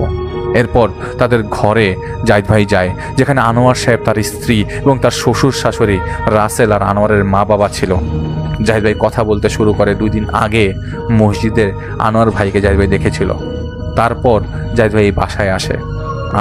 আনোয়ার সাহেবের অবস্থা এমন ছিল যা থেকে সবাই এবং উনি অবাক হয়ে গিয়েছিল। এজন্য জাহিদ ভাই আমির সাহেবকে ডেকেছিল। তিনি প্রথমে এসে আপনাদের বাসায় ঢুকতে পারেননি। তিনি নিজে জাহিদ ভাইকে দেখিয়ে দিয়েছিল আনোয়ার ভাইয়ের ঘর লাগোয়া বারান্দার গ্রিলের উপর একটা তাবিজ বাঁধা। জাহিদ ভাই সেই তাবিজটা পুড়িয়ে দিয়েছিল। এরপর জাহিদ ভাই গত রাতে যখন এসেছে, তখন পানির ট্যাঙ্কটা যেটা আপনাদের ছাদের উপর, সেটা থেকে একটা তাবিজ বের করে নিয়ে আসছিল। আনোয়ার ভাই তখনও সেন্সেই ছিল। জাহিদ ভাই তার কথা মতো দেয়ালটা খুঁড়ে এরপর কি বের হলো তা আপনারা সবাই জানেন।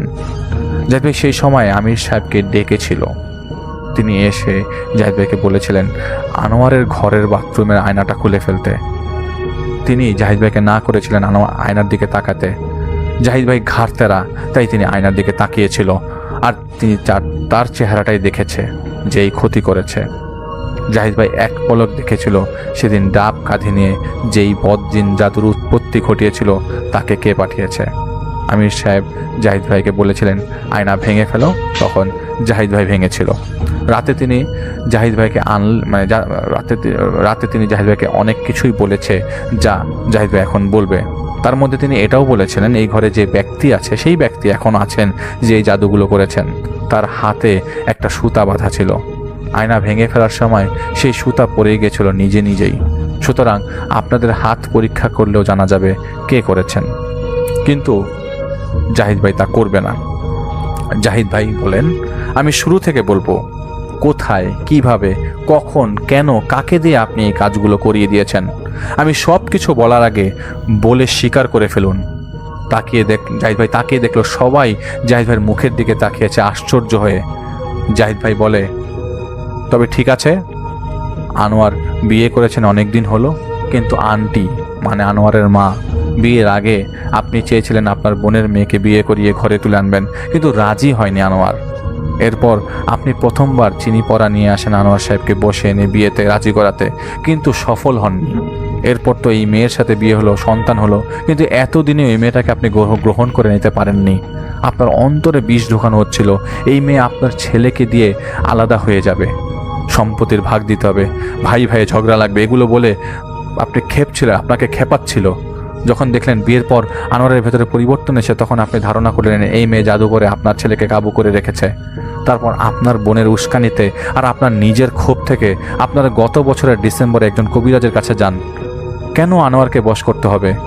আনোয়ার যেন তার স্ত্রী সন্তানকে দূর দূর করে তাড়িয়ে দেয় এবং আপনার বোনের মেয়েকে বিয়ে করে, সেজন্য যেদিন ডাবের পানিতে সেই কবিরাজ আপনার মাথার চুল, আনোয়ারের কাপড় এবং চুক দিয়ে জাদু করলো, আপনি এতটাই অন্ধ হয়েছিলেন মা যে নিজের সন্তানের ক্ষতি করছেন তা বুঝতেই পারছিলেন না। তাদের কথা মতো আয়নার পেছনে এবং দেয়ালে বিভিন্ন জিনিস লাগিয়ে দিতেন। যখন দেখতেন আপনার ছেলের এই আচরণগুলো, তখন আপনার সেই বোন বলতো দেখ এত কঠিন বশ করেছে তোর ছেলের বউ, যার কারণে কবিরাজ সেই বশগুলোর সাথে পেরে উঠতে পারছে না, তাই তোর ছেলেকে কষ্ট দেয় সেই জাদুগুলো যাতে করে তুই এসে আমাদের বলিস কাজগুলো না করতে। আপনি গেল মার্চ মাসে একটা ছেঁড়া ওড়না নিয়ে এসেছিলেন, যেটা কবিরাজ দিয়ে বলেছিল আপনার ছেলের বিছানার ভেতরে ঢুকিয়ে দিতে। জাহিদ ভাই বলছে আপনি কি জানেন আন্টি সেই ওড়নাটা কিসের? সেই ওড়নার ফাঁস দিয়ে একজন আত্মহত্যা করেছিল। জানতেন না তো কি করেছিলেন?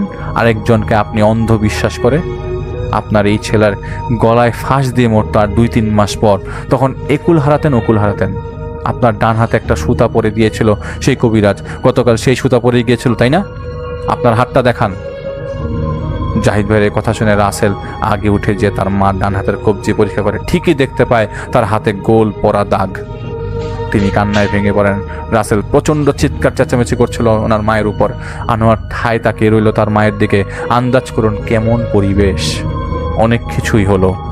জাহিদ ভাইকে আমির সাহেব বলে দিয়েছিল আনোয়ারকে আর তাদের সাথে থাকতে দেওয়া যাবে না যতদিন পর্যন্ত সে সুস্থ না হয়।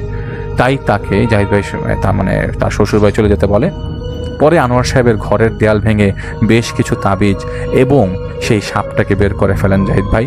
প্রথমবার খোঁড়ার সময় জীবিত ছিল, তোষক থেকে সেই ওড়নাটা বের করে সেখানেই পুড়িয়ে ফেলেন এবং প্রায় 1 বছর বিভিন্ন আমল এবং কাজ করার পর আনোয়ার সাহেব সুস্থ হয়ে ওঠেন।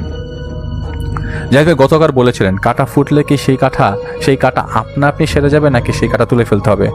এটার বলার পেছনের কারণ হলো জাদু করা হয় অবশ্যই কোনো বস্তু দিয়ে, সেই বস্তু ধ্বংস না করলে প্রভাব থেকেই যাবে। অনেক সময় এই জাদুর বস্তুগুলো মিলিয়ে যায় বা পচে যায়, মিশে যায় মাটিতে, যার কারণে খুব কঠিন হয়ে পড়ে সেই সমস্যা আক্রান্ত ব্যক্তিকে সুস্থ করতে। সর্বোপরি আল্লাহ জানেন, আল্লাহ মালিক, সে চাইলে যে কোনো কিছুর মাধ্যমে বান্দাকে ক্ষমা করে দিবেন অথবা শেফা দিবেন। আল্লাহর উপরে তাওয়াক্কুল রাখাটাই মূল। জাহিদ ভাইয়ের আপনাদের জন্য মেসেজ, আমি আপনাদের বলছি কারোর বিন্দু পরিমাণ ক্ষতি করবেন না, এর ফল হবে খুব মারাত্মক। যার যেইভাবে ক্ষতি আপনার দ্বারা হবে তার দুনিয়ায় হবে শাস্তি একই রকম না হয়ে অন্যরকম হতে পারে এবং কয়েক গুণ বেশি হতে পারে। আমাদের কর্মের ফল আমাদের ভোগ করতেই হবে। আমি জাহিদ, এই ডাক্তার আরিফ অথবা আপনি যিনি শুনছেন, আমরা কেউ পাপের ঊর্ধ্বে নই। একটি ভুল ধারণা পরিষ্কার করে দেওয়া যাক, সেজদা ধুয়ে দেওয়া হয়েছিল আদম আলাইহিসসালামকে আল্লাহর হুকুমে, সমগ্র মানব জাতিকে নয়। তো এটাই ছিল জাহিদ ভাইয়ের ঘটনা, ভৌতিক অভিজ্ঞতা থেকে আপনি কোন ধরনের ঘটনা কোন ধরনের ঘটনা আসবে আপনার কাছে।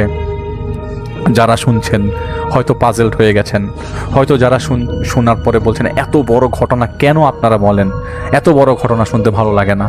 কিন্তু ঘটনাগুলো যদি আমরা বড়ই এভাবে আমার কেটে কেটে বলি তাহলে কোনোটার প্লট আপনারা কোনোভাবেই মিলাতে পারবেন না। এই মুহূর্তে দেখছি অনেকেই আমাদের সাথে আছেন।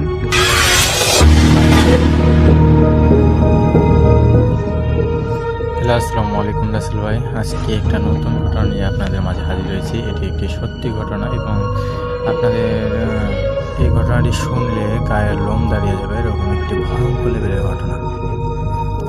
এই ঘটনাটি আমাকে পাঠিয়েছেন নরসিংদী থেকে আজিজ ভাইয়া, আর বাসা নরসিংদী জেলায়। তো তিনি আমাকে যে ঘটনাটি শেয়ার করেন, তিনি যেটা বলেন যে তাদের গ্রামে একটা বিল ছিল, সেই বিলের একটি ভয়ঙ্কর লেভেলের ঘটনা আমাকে শেয়ার করেছেন তিনি। এই ঘটনাটি ঘটে তার এক বাড়ির পাশের চাচার সঙ্গে। তিনি সে সময় ওই বিলে পহরাদার হিসেবে কাজ করতেন। যে এই পহরাদার হিসেবে যখন উনি কাজ করতেন তখনকার আর কি ঘটনাটি, আজ থেকে প্রায় 16 বছর আগের ঘটনা। তিনি যেভাবে বলে উনি আর কি সেভাবে শুনে আমাকে এই ঘটনাটি শেয়ার করে ওইভাবে। তো আমি বেশি কথা না বলে ঘটনায় চলে যাচ্ছি রাসেল। তো ঘটনাটি যখন শুরু হয় তখন আজ থেকে 16 বছর আগে। তো তাদের গ্রামে মানে আশেপাশ বা সব কিছুই ঠান্ডা এবং মানে নিরিবিলি, কোনো কিছুই সমস্যা নাই তাদের গ্রামে। তো এই বিলের পাশে এবং একটি শ্মশান ছিল। এই শ্মশানকে কেন্দ্র করেই তাদের এই বিলে ভয়ঙ্কর ঘটনা ঘটে মাঝে মধ্যে। তো যখন এই ঘটনাগুলো ঘটে, তো এই বিলটা মোটামুটি অনেকটা বড়, মানে একজনই পাওরাদার আর কি পাওরা দিতে পারে না, 3-4 জন আর কি লোকে পাওরা দেয়। তো যখন এই 3-4 জনে পাওরা দেয়, এই শ্মশানের পাশে এনার যে চাচা ছিলেন তিনার আর কি পাওরাদার ইয়াটা পড়ে যে ইনি শ্মশানের পাশে ওনার বাসা এবং উনি এইদিকে পাওরা দেবে, এভাবে বলে। তো এইভাবে বলার পর ওনার কথাগুলো শুনে উনি এইদিকে পাওরা দেয়। তিনি যখন ওই বিলের পাশে মানে যে জায়গায় ওনাকে পাওরা দেওয়া ইয়া করা হয়, উনি আর কি ওই জায়গায় পাওরা দেওয়ার শিকার হয় যে আচ্ছা ঠিক আছে। তো বেতন দেয় ওনাকে প্রত্যেক মাসে মাসে।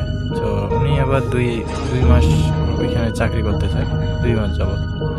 তো একদিন এই 2 মাসের মধ্যে কিন্তু কোনো লাশ পোড়ানো হয়নি এই শ্মশানে। 2 মাসের পর একদিন অমাবস্যা রাতের 2 দিন আগে একটা লাশ পোড়ানো হয়েছে এবং এই অমাবস্যা রাতের দিন কালো অন্ধকার রাত, একদম নিস্তব্ধতা। প্রতিদিনের যেরকম একটা সন্ধ্যা থাকে এরকম সন্ধ্যাটা সেদিন ছিল, উনি যেটা বলেন। চারপাশে বাঁশের ঝাড় এবং জোনাকি পোকার ডাক এরকম শব্দ থেকে উনি যেটা আওয়াজ পায়, এগুলো আওয়াজ থেকে উনি সেদিন আওয়াজগুলো শোনা যাচ্ছে না, একদম নিস্তব্ধ। আর বিলের আশেপাশে বিলের পাশ দিয়ে একটা রাস্তা বয়ে গেছে, সেদিক দিয়ে মানুষ যাতায়াত করত। সেদিন উনি যেটা দেখে যে কোনো লোক বিলের পাশ দিয়ে যাতায়াত করতেছে না। তো যখন কোনো লোক যাতায়াত করতেছে না, তখন উনি আবার ভাবতেছে হয়তো কোনো লোক যেহেতু যাতায়াত করতেছে না, আমি ওদিকে দিয়ে রেস্ট নিই।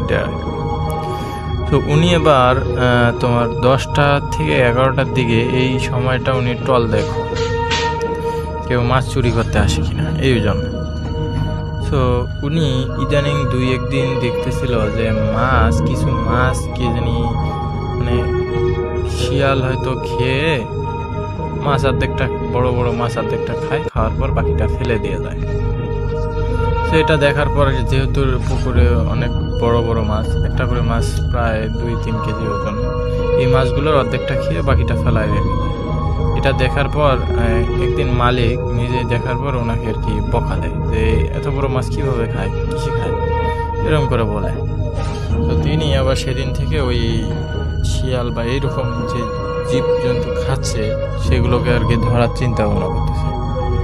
তো সেদিন ওই অমাবস্যার রাতের দিন উনি এবার রাত তখন 10:30 পার হয়ে গেছে, তখন বেরিয়ে গেছে একটা লাঠি হাতে এবং একটি টর্চ লাইট নিয়ে।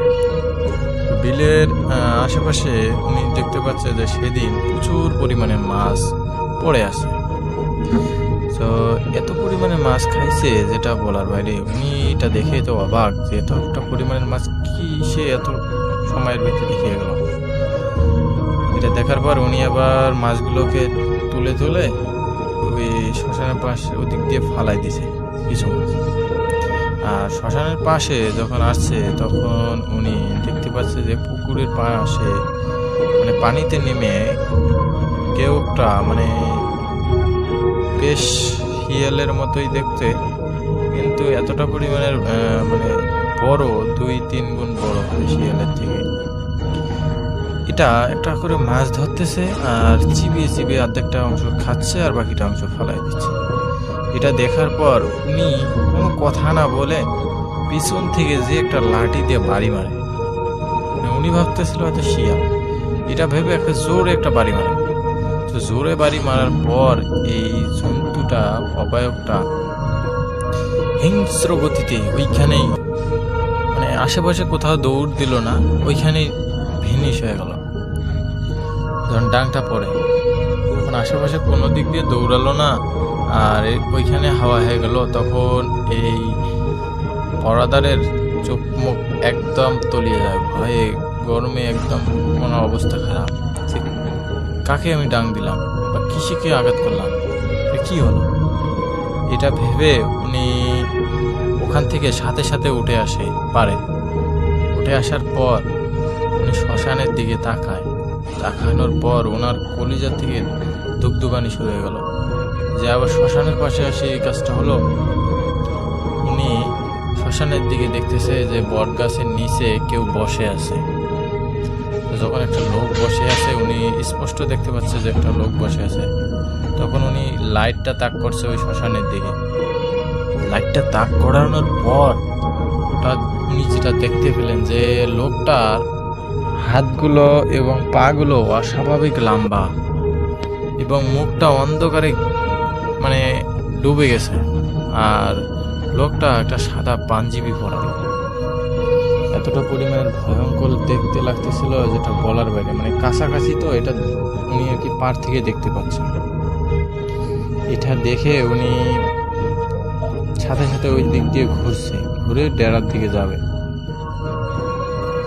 তো এটা দেখার পর উনি সাথে সাথে ডেরার দিকে যখন ঘুরবে তখন উনি পিছন ফিরে মানে আওয়াজ পাচ্ছে যে কেউ হয়তো ওনার পিছনের দিকে হেঁটে আসতেছে। মানে উনি যাওয়ার সময় ভাবতেছে যে ওনার সাথে সাথে কেউ আসতেছে। যখন কেউ আসতেছে এটা দেখতে পেয়ে মানে অনুভব করতে পারতেছে, তখন ওনার ভয়ে অবস্থা খারাপ, মানে কাঁপতেছে ওইখানে। তো উনি সাথে সাথে দৌড় দেওয়া শুরু করে। দৌড় দিতেছে, যত দৌড়াচ্ছে অত মনে হচ্ছে ওনার পিছনে আসতেছে। উনি আর পিছন ফিরে দেখতেছে না যে কে এখানে। উনি বোঝার বাকি ছিল না যে এটা একটা পিশাচ এবং আমি একটা ভয়ঙ্কর লেভেলের পিশাচকে আঘাত করছি। তো যখন উনি দৌড়াতে দৌড়াতে ওই ডেরার কাছে গেছে, যাওয়ার পর উনি ওইখানে চড়ে বসে আছে। তো এদিক মধ্যে উনি যেটা অনুভব করতেছে যে কেউ হয়তো ওনার ডেরার পাশে দাঁড়িয়ে আছে, মানে বের হলে ওনাকে ধরবে। সেইটা ভেবে উনি ভয় অবস্থা খারাপ। উনি আশপাশ পরে একটু পর উনি আবার ডেরা থেকে নামার পর লাইট জ্বলে দেখে যে কেউ নাই। উনি ভাবতেছিল উনি এবার বাড়িতে চলে যাবে, আজকে আর এখানে থাকবে না। মালিককে ফোন দিছে যে আমার শরীর ভালো না, আমি এখানে আজকে থাকবো না, চলে যাবো। তো এই কথা বলে উনি সাথে সাথে ওইখান থেকে রওনা দেয় যখন, তখন এই শ্মশান পার হয়ে কিন্তু যাইতে হবে আবার। তখন উনি শ্মশানের পাশে আবার আসছে যখন, তখন ওনার অনুভূতি হচ্ছিল যে কেউ হয়তো ডাকতেছে শ্মশানে যে আমাকে বাঁচাও, আমাকে এখান থেকে নিয়ে যাও, আমি এখানে থাকবো না। এরকম করে কিছু একটা অদ্ভুত ধরনের আওয়াজ শোনা যাচ্ছে। এটা শোনার পর ওনার ভয় আরও কাজ করা শুরু করে। উনি দৌড়াতে দৌড়াতে একটা পর্যায়ে যে এই বিলের শেষ মাথায় যে উনি একদম ওইখানে অজ্ঞান হয়ে যায়। পরে এই চাচাকে সকালবেলা গ্রামবাসী ওখানে খুঁজে পায় এবং এনাকে জিজ্ঞাসা করা হয় যে আপনি ওখানে কিভাবে পড়লেন বা ওখানে কি হয়েছিল, আর ওখানে কিসের জন্য শুয়ে আছিলেন রাত্রে। তো উনি যেটা সবাইকে বলে যে এরকম এরকম বিষয়, আমি রাত্রে যখন ডিউটিতে ছিলাম তখন এই বিষয়গুলো আমি দেখতে পাই। তো সবাই এই বিষয়গুলো শোনার পর থেকে এই শ্মশানের পাশ দিয়ে কেউ আর সাহস করতো না রাত্রিকালীন সময় যাওয়ার জন্য। পরবর্তীতে এই শ্মশানের পাশে যে রাস্তাটা ছিল সবাই মিলে এই রাস্তাটা বন্ধ করে দেয়। আর তিনি জানতে পারে যে 2 দিন আগে বা এই শ্মশানের আশেপাশে যখন লাশ কোনো পোড়ানো হয় তখন নাকি 2-3 দিন আতঙ্ক ছড়িয়ে যায় এবং সেদিনের রাতটাও ছিল অমাবস্যা রাত এবং 3 দিনের দিনেই এই রাতটা আসে। আর উনি সেই রাতের এই অবায়কের কবলে পড়ে গেছেন। মুরব্বীরা যেটা বলে যে শ্মশানে প্রতিনিয়ত এরকম ভয়ঙ্কর লেভেলের ঘটনা ঘটে যখন লাশ পোড়ানো হয়, আর এরকম আওয়াজ হয়, তুমি যে বেশি বুঝছো এটা তোমার ভাগ্য, এরকম করে বলে। তো উনি এভাবে আর কি ঘটনাটি শেয়ার করে আজিজ ভাইয়ের সাথে। আজিজ ভাই আমাকে এই ঘটনাটি শেয়ার করেছিল। তো ঘটনাটি অবশ্যই অনেক সুন্দর ছিল। তো ঘটনাটি অবশ্যই এরকম ঘটনা যাতে আরও সুন্দরভাবে আমাদেরকে পাঠিয়ে দেয়, সেই জন্য আজিজ ভাইকে অনেক অনেক ধন্যবাদ। তো আজকে আমি এখানেই বিদায় নিচ্ছি। তো আশা করি ঘটনাটি আপনাদের অনেক ভয় এবং শিহরণযোগ্য একটি ঘটনা। তো আল্লাহ হাফেজ, আসসালামু আলাইকুম।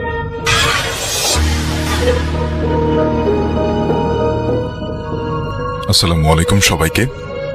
ঘটনাটি হলো সিলেটের কুলাউড়া টু মৌলভীবাজার হাইওয়ে রোডের, এবং ঘটনাটি আমার বাবার একজন বন্ধুর সাথে ঘটে। মানে আমার একজন আঙ্কেলের কাছ থেকে শুনেছি। একেবারে সত্য ঘটনা, পড়ে শোনানোর অনুরোধ করছি। এবার মূল ঘটনায় আসি।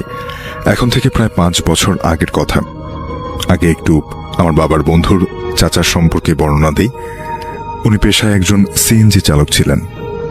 তো সেদিন রাত্রেবেলা আনুমানিক 11টার দিকে উনি যখন খেয়ে দিয়ে ঘুমিয়ে যাওয়ার সময় তখন ওনার কাছে একটা ফোন কল আসে। আর সেই ফোন কলটা সিএনজির মালিক করেন। এখানে একটা কথা বলে রাখি, উনি যে সিএনজিটা চালাতেন সেটা ভাড়ায় চালিত। তারপর সিএনজির মালিক ওনাকে ফোন কলে বলে ওনার বউয়ের নাকি পেটে ব্যথা করছে। আসলে ওনার বউ তখন গর্ভবতী অবস্থায় ছিলেন। ওনার বউয়ের প্রচুর পেটে ব্যথা করে, তাই তাড়াতাড়ি হাসপাতালে নিতে হবে। তারপর আমার আঙ্কেল গাড়ি নিয়ে যায় ওনার মালিকের বাসায়। তারপর মালিকের বউ, মা আর ওনার বড় বোন আর উনি নিজে মোট 4 জন, আর আমার আঙ্কেল মোট 5 জন গাড়িতে উঠে রওনা দেয় আমাদের উপজেলা হাসপাতালে। সেখানে যাওয়ার পরে ডাক্তার বলে যে এটা এমার্জেন্সি, আপনারা মৌলভীবাজার সদর হাসপাতালে যান। তখন রাত 1টার কাছাকাছি। তারপর আবার ওনারা গাড়িতে ওঠেন এবং রওনা দেন মৌলভীবাজার সদর হাসপাতালের দিকে। আমাদের উপজেলার নাম হলো কুলাউড়া, আর কুলাউড়া হতে মৌলভীবাজার সদরে যেতে হলে ব্রাহ্মণবাজার লোহাউনি পাহাড়ের মধ্য দিয়ে রাজনগর থানা পাড়ি দিয়ে মৌলভীবাজার সদরে যেতে হয়। আর লোহাউনি যে রাস্তাটা, সেটা পুরো 7 থেকে 10 কিলোমিটার হবে পাহাড়। আর ওনারা ভাবনা চিন্তা বাদ দিয়ে তাড়াতাড়ি সদর হাসপাতালের উদ্দেশ্যে রওনা দেয়। ওনারা গাড়িতে উঠতেই সবাই যেতে থাকে সেই পাহাড়ি রাস্তা দিয়ে। সেই পাহাড় পাড়ি দেওয়ার সময় ওখানে একটা জায়গায় ওনাদের হঠাৎ মনে হলো গাড়ির ওজনটা স্বাভাবিকের চেয়ে একটু বেশি ভারী হয়ে যায়, কিন্তু ওনারা বুঝতে পারেননি যে আসলে কি হলো। তারপর ওনারা যখন সদরের পৌঁছতে যাচ্ছেন, তখনই সেই গর্ভবতী মহিলার পেটে প্রচণ্ড রকমের ব্যথা ওঠে, আর উনি তখনই বাচ্চা প্রসব করেন। জন্ম দেয় সেই গাড়িতেই, কিন্তু দুঃখের কথা হলো বাচ্চাটা মরা অবস্থায় জন্ম নেয়। তারপর কি করে সেখান থেকে আসবে, ওনারা সেখানেই সিদ্ধান্ত নিলেন যে এবারই আর ওদিকে না গিয়ে ফিরে আসবেন। আর ঠিক সেখানে ওনারা ব্রেক করে ফেরত চলে আসার জন্য রওনা দেয়। আর যখন ওনারা বেঁকে আসা শুরু করে, ঠিক তখনই বৃষ্টি হতে শুরু করে, মুষলধারে বৃষ্টি। আমার আঙ্কেল বলেছেন যে গাড়ি চালানোর কারণে, বৃষ্টির কারণে আসলে গাড়ি জোরে চালানো যাচ্ছে না, কারণ বৃষ্টি স্বাভাবিকের চেয়ে অনেক বেশি পরিমাণে মনে হচ্ছিল। যাই হোক, ওনারা আসছেন তখন রাত 2:30টার মতো হবে। একটু সামনে যখন আসেন, রাজনগর থানার সামনে 2টা রাস্তা আছে, একটা হলো সিলেটের দিকে, আর একটা সেই পাহাড়ের দিকে যেটা দিয়ে আমাদের উপজেলায় আসার রাস্তা। আসার পথে ওনারা আমাদের উপজেলায় রাস্তা দিয়ে না এসে ওনারা সিলেটের রাস্তার দিকে চলে যায়, কারণ হতে থাকে সেই বৃষ্টির কারণে রাস্তার দিক ওনারা ঠিক করতে পারেননি। প্রায় 30 মিনিট রাস্তায় যাওয়ার পরে ওনাদের মনে হলো আমরা ভুল রাস্তায় যাচ্ছি। তারপর গাড়ি থামিয়ে ওনারা দেখে যে আসলেই ভুল রাস্তায় চলে এসেছি। এবার সেখান থেকে গাড়ি আবার ঘোরায়, এবার সেই রাস্তায় আসে এবং আমাদের উপজেলা রাস্তার দিকে রওনা দেয়। তারপর যখন সেই পাহাড়ের কাছে আসে, হঠাৎ দেখতে পায় সেই পাহাড় বেয়ে কি জানি একটা আসছে, বিশাল দেহ, বড় কালো একটা পুরোহিত। তখন ওনারা বুঝতে পারে যে এটা কি। গাড়ির পেছনের সিটে ওনার বউ, মা, বোন এবং মরা বাচ্চাটা ছিল, আর সামনে সিটের ড্রাইভার আর তার মালিক বসে। তখন সেই বিশাল দেহওয়ালা লোকটা, বা যাই বলেন আপনারা, সেটা গাড়ির পেছন পেছন দৌড়তে শুরু করলো। সেটা গাড়ির পেছনে ছুটছে, আর আঙ্কেল অনেক জোরে গাড়ি টানার চেষ্টা করছে, কিন্তু গাড়ির সামনের দিকে যাচ্ছিল না, কারণ পেছন থেকে সেই পুরোহিত বা যাই বলেন সেটা গাড়ি ধরে টান দিচ্ছিল। আর ওর বড় বড় হাত, দাঁত, বড় বড় নখ ছিল, কুচকুচে কালো লোমে ভরা ছিল সে হাত। আর সে একটা হাত তার গাড়ির ভেতরে ঢুকিয়ে ফেলে এবং মরা বাচ্চাটাকে টান দিয়ে ধরে। কিন্তু সামনে সিটে বসা সেই লোকটা তখন তার হাত দিয়ে সেই হাতে আঘাত করতে থাকে। তারপর সে ছেড়ে দেয়, তারপর আবার গাড়িটাকে ধরে টান দেয়, আর সাথে সাথে সেই বাচ্চাটার শরীর ধরে টান দেয়, কিন্তু নিতে পারে না, কারণ সামনের সিটে বাচ্চার বাবা অর্থাৎ গাড়ির মালিক তখন গাড়িতে থাকা একটা লোহার রেঞ্জ দিয়ে ওর হাতে আঘাত করতে থাকে। এর কিছুক্ষণ পরে সেই পুরোহিত গাড়িটা ছেড়ে দেয়। গাড়িটা একটু হালকা হয় এবং হালকা হয়ে যাওয়ার পরে আমার আঙ্কেল জোরে গাড়িটা টান দিলেন। গাড়িটা সামনের দিকে এগোয় এবং ওনারা বাড়ি চলে আসে। পরে ভোর ঠিক 5টার দিকে ওনারা বাড়িতে পৌঁছায়, আর বাড়ি এসে দেখে বাচ্চার গলার পাশে নখের দাগ পড়ে আছে, আর পেছন পাশের কিছুটা মাংস নেই। এই অবস্থা সহ্য করতে না পেরে সেখানেই তার মা অজ্ঞান হয়েছে এবং পরবর্তীতে তিনি দীর্ঘদিন মানসিক ভারসাম্যহীন ছিলেন। বাচ্চাটিকে ওই অবস্থায় জানাজা ও কবর দেয়া হয়। আর এই ঘটনাটি আমি আঙ্কেলের কাছ থেকে শুনি, কারণ আঙ্কেলের পরেই সিএনজি চালানো ছেড়ে দিয়েছিলেন। পরে বহু জিজ্ঞাসার পরে তিনি এই ঘটনা সবাইকে বলেন। এটাই ছিল আমার ঘটনা, প্রথমবার লিখলাম।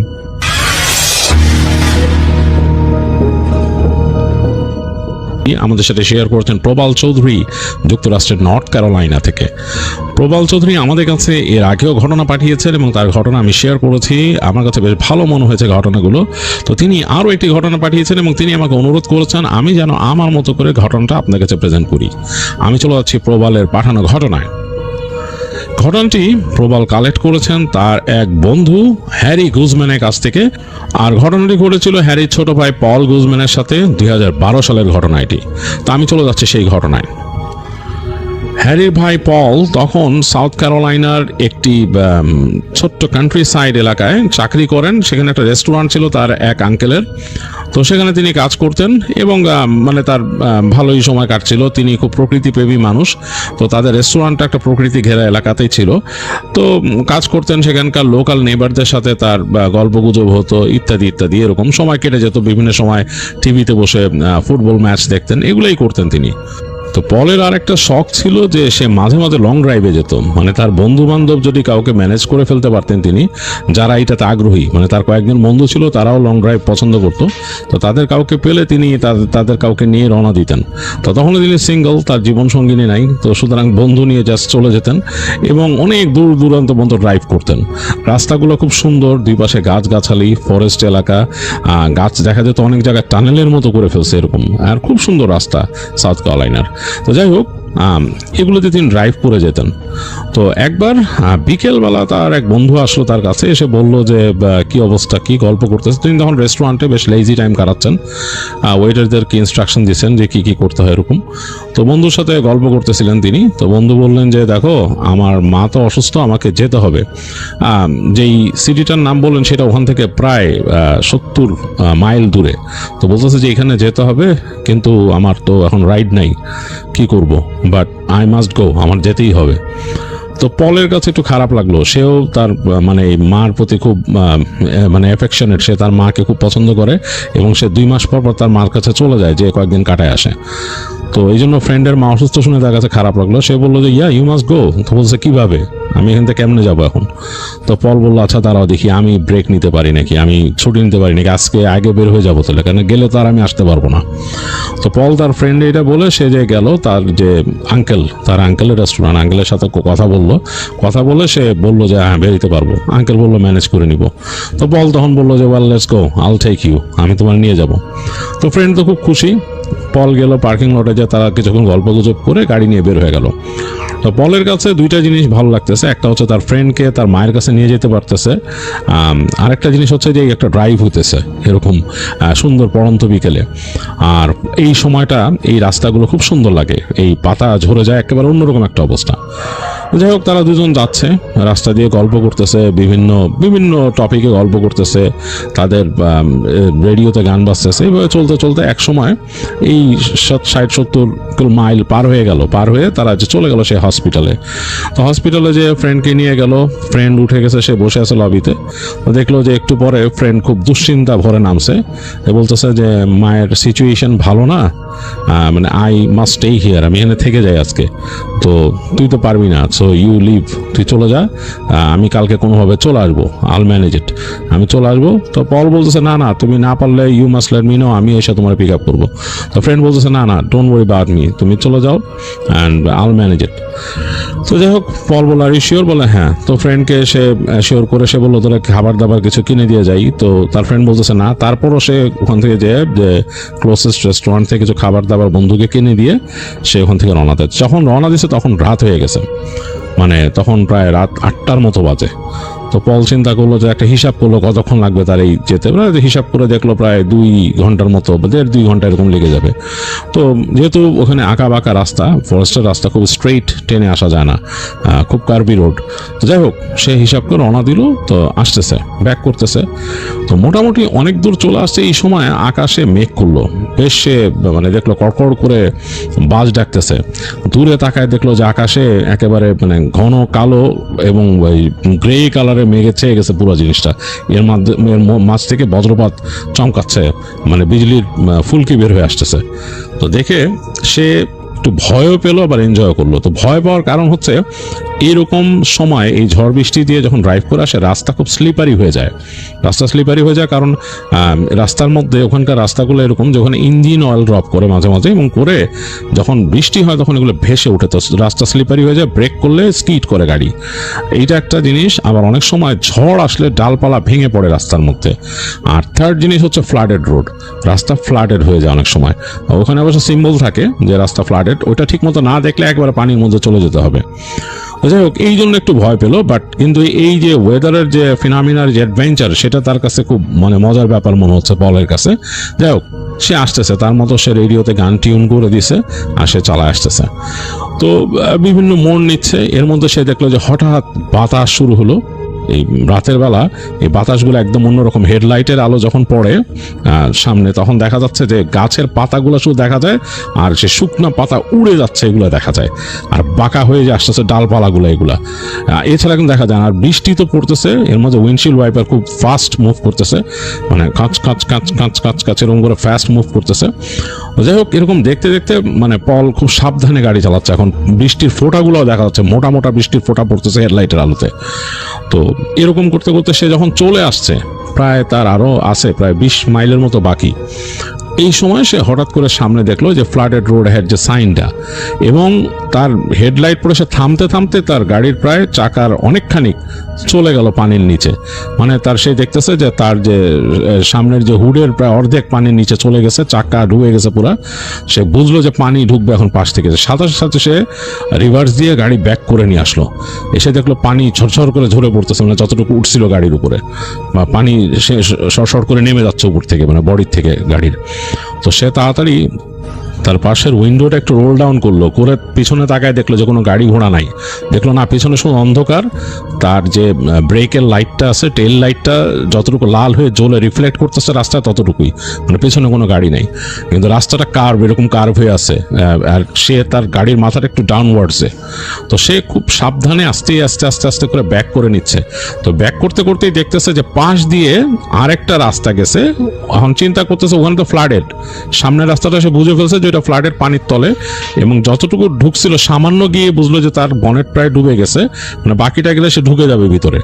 এখন পাশের যে রাস্তাটা, এটা একটা অপশন, একটা ডিটোরের মতো, মানে আরেকটা রাস্তা, এইটা দিয়ে যদি যাওয়া যায়। কিন্তু এইটা দেখে মনে হইতেছে পাশের রাস্তাটা হচ্ছে মানে এত ভালো না, সে কখনো ওই রাস্তা ব্যবহার করেনি, সবসময় মেন রোড দিয়ে আসছে এইদিকে যখন যাওয়া আসা করছে। তখন কিছু করার নাই, সে দেখতেছে যে পাশের রাস্তাটা ওইটা মনে হচ্ছে আরো গাছপালার মধ্যে দিয়ে গেছে, বাট হতে পারে একটু উঁচু, কারণ হাতের লেফটে পড়ছে এবং ওই জায়গাটা একটু উঁচুই মনে হচ্ছে। তো সে রিভার্স করে আস্তে আস্তে ওই রাস্তার পাশে এসে দাঁড়াইলো। এসে এখন চিন্তা করতেছে সে ঢুকবে কিনা। সে ইন্ডিকেটর দিয়ে দিচ্ছে ওখানে রাস্তায় ঢোকার। তারপর চিন্তা করলো কি আছে আর, কারণ আমি যদি এখানে দাঁড়াই থাকি পানি কখন নামবে তার ঠিক আছে, বৃষ্টি তো এখনো হচ্ছে, বৃষ্টি এখনো ভালোই হইতেছে। তো সে আস্তে করে ওখান থেকে গাড়ি স্টিয়ারিং ঘুরে ঢুকে গেল বামের রাস্তাটায়। তো ঢুকে সামনে যাচ্ছে, দেখতেছে বৃষ্টির পানি পড়তেছে, দুই পাশের গাছপালার পাতাগুলা এরকম এসে পড়তেছে ঝোপের মতো। এই পাশে এখন হচ্ছে কি বা পাশে বড় বড় গাছ, এই পাশে ঝোপের মতো, এবং ঝোপগুলো বাতাসের বাড়িতে সামনে চলে আসতেছে, এবং রাস্তাটা সামনে যাচ্ছে, এবং একটু উঁচু নিচু খানাখন্দ আছে। তার গাড়ি মোটামুটি ড্যান্স করতেছে, এখানে কয়েক জায়গায় খানাখন্দে পড়তেছে, বুঝতেছে যে পানি ছিটকায় উঠতেছে এবং বৃষ্টির ফোঁটাগুলো পটপট পটপট করে পড়তেছে বেশ। তার হেডলাইটটা মোটামুটি ভালো স্ট্রং দেখে সে মোটামুটি ভিজিবিলিটি পাচ্ছে ভালোই। তো ওয়াইপারটা সে বাড়াই দিছে, ওয়াইপার খুব জোরে চলতেছে, আর সামনে তাকায় দেখতেছে যে গাছগাছালি অন্ধকার রাস্তাটা। সামনে এই যে রাস্তাটা, এটা কিন্তু মানে এত স্মুথ না, ভাঙাচোরা অনেক জায়গায়, যে ওখানে যে পিচ ঢালাই করছিল উঠে উঠে গেছে, অনেকটা পট হোল তৈরি হয়েছে। এর মধ্যে দিয়ে সে যাচ্ছে ঘর করে, এবং সে বুঝতে পারলো যে এইখানে কিন্তু অনেক সময় যে হরিণ চলে আসে সামনে দিয়ে, একটা ভয় আছে, এটা পড়লে হঠাৎ সমস্যা আছে। হরিণ লাফ দিয়ে এসে যে সামনে দিয়ে পড়ে, বিশাল ভয়। এখানে একটা মানে হলে একটা প্রবলেম হয়ে যাবে, গাড়ির সাথে বাড়ি খেলে একটা প্রবলেম হয়ে যাবে। খুব সাবধানে আস্তে আস্তে সে আসতেছে, অ্যান্ড সে বুঝতে পারলো যে গাড়িটা তখন কিন্তু এরকম মানে যে ম্যাপ সিস্টেমগুলো এত স্ট্রং ছিল না এখনকার মতো। তো সে বুঝতে পারলো সে আরো লেফটে চেপে যাচ্ছে এদিকে, মানে রাস্তাটা একটু উঁচু দিয়ে গিয়ে নর্থ ওয়েস্ট দিয়ে ঘুরে এরকম যাচ্ছে। তো সে বুঝতে পারলো যে এটা ইভেনচুয়ালি এটা হয়তো কার্ভ হয়ে ওইদিকে যে ঠেকবে। তো হোপফুলি যে ওই মানে ফ্লাডের জায়গাগুলোকে পার হয়ে যেতে যায়, তো এটা চিন্তা করতেছে। তো যাচ্ছে আস্তে আস্তে এরকম করে মানে গাড়ি কাঁপতে কাঁপতে যাচ্ছে বৃষ্টির পানির মধ্যে। বৃষ্টি মাঝে মাঝে এত বেশি তুমুল আসতেছে যে তাকে ব্রেক করে ফেলতে হইতেছে, কারণ মনে হইতেছে যে গাড়ির উপরে শত শত গ্যালন পানি ঢালা হইতেছে, দেখাই যাচ্ছে না। ইটস কাইন্ড অফ লাইক ওই যে বড় কোনো স্টর্ম, ট্রপিক্যাল স্টর্ম বা হ্যারিকেন আসলে যেরকম হয়, বেশ পানি, ওয়াইপারের ইয়েও ঠিক মতো কভার করতে পারতেছে না। তো যাই হোক, আবার দেখা যাচ্ছে যে বৃষ্টির তোরটা অনেক সময় কমেও যাচ্ছে। তো সে এক পর্যায়ে এমন একটা জায়গায় আসলো, দুই পাশেই গাছগাছালি, মানে ডান দিকেও বেশ গাছ, বাঁ দিকেও বেশ গাছ। সামনে চলে আসছে সে। তো সামনে আসতে আসতে সে বাঁ দিকে হঠাৎ করে তাকায়, দেখলো যে একটা ঘরের মতো, এরকম একটা ঘর, একটা মানে অনেকটা উডেন ক্যাবিন যে এরকম থাকে, এরকম একটা ঘর। তো ওইটার ভিতরে একটা লাইট জ্বলতেছে, একটা লাইট জ্বলতেছে। তো ওই মানে ক্যাবিনটাকে দেখতে দেখতে সে হঠাৎ করে মনে হয় তার সামনে দিয়ে কিছু গেছে। তো সে ঘ্যাঁচ করে ব্রেক চাপ দিয়েছে, ব্রেক চাপ দিয়ে ওই যে রাস্তার মধ্যে ছোট ছোট পাথর ছিল, নুড়ি পাথর, গাড়ি কাইন্ড অফ স্কিড করে গেল। অনেক কষ্টে সে গাড়ি সামলাইছে। তো তাকায় সে দেখার চেষ্টা করলো কি গেছে সামনে দিয়ে। তো ফর এ মোমেন্ট সে বুঝতে পারছে যে একটা শ্যাডো টাইপ কিছু দৌড় দিয়ে সামনে দিয়ে গেছে, এবং শ্যাডো টাইপ জিনিসটা তার কাছে শেপটা মনে হয়েছে মানুষের মতো। অনেকটা মানুষ যদি কুজা হয়ে দৌড় দিয়ে যায় আর তার হাত যদি সামনের দিকে করে রাখে, মানে সামনে হাত দিয়ে অনেকটা সুইম করার মতো, সেইভাবে যদি দৌড়া যায় সেরকম, কিন্তু একটা ডার্ক শ্যাডোর মতো। মানে সে আসলে ঠাউর করতে পারছে না মানুষ কিভাবে। আর সেই লম্বাটা বুঝতে পারছে, এটা লম্বা ছিল মোটামুটি 7 ফিটের মতো, এত উঁচু। এরকম কোনো প্রাণীও সে রিকল করতে পারে না এখানে আছে। আর it's nothing like a deer, মানে মানে হরিণের মতো কিছুই না, হরিণের মতো কিছু না। এখানে ভাল্লুক হওয়ারও কোনো কারণ নাই, ভাল্লুক সে বুঝে কি। আর এখানে এরকম কিছু না, বাট এই জিনিসটা ডিফারেন্ট, মানুষের মতোই। তার কাছে মানে মানুষের ছায় মানে দৌড় দিয়ে সামনে দিয়ে গেছে। তো সে ব্রেক করে দাঁড়ায় থাকলো অনেকক্ষণ। বৃষ্টি পটপট পটপট পড়তেছে, তার সামনের হুডের মধ্যে পড়তেছে, গ্লাসে পড়তেছে, উইন্ডশিল্ড চলতেছে, ওয়াইপার চলতেছে। তো সে আর একটু এগিয়ে গেল সামনে।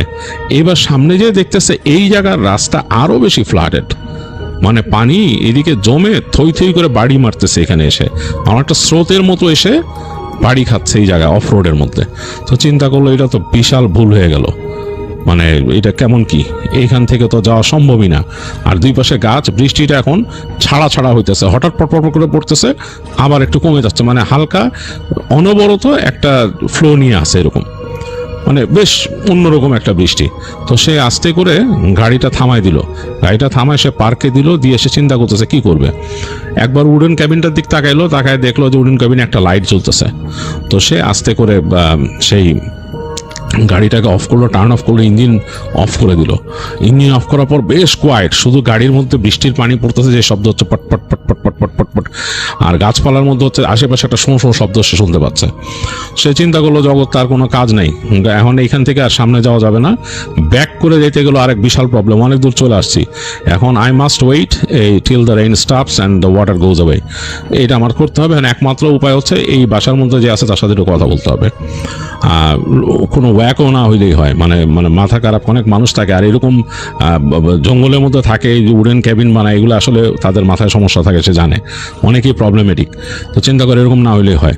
তো সে তার যে ছিল ফ্ল্যাশ লাইট ছিল, ভারী একটা ফ্ল্যাশ লাইট ছিল, বেশ ভারী, এটা সে অনেক সময় চিন্তা করে লাঠির মতো ইউজ করা, বেশ লম্বা এরকম। তো ওইটা নিয়ে বের হলো, গাড়িটা লক করে সে বের হয়ে এসে উডেন ক্যাবিনের দরজা নক করলো। অনেকবার হ্যালো হ্যালো বলে দরজা নক করলো, কেউ সাড়া দিচ্ছে না। অনেকক্ষণ পর দেখলো একটা লোক বেরিয়েছে, বৃদ্ধ একজন লোক, মাথায় একটা ক্যাপ পরা, মুখে অনেক কুঞ্চন, মানে একদম কুঞ্চন, কিন্তু চোখে কোনো চশমা নাই। এই বৃদ্ধ বয়সেও অনেকটা কুজা হয়ে আছে, এরকম সামনে কুজা হয়ে আছে।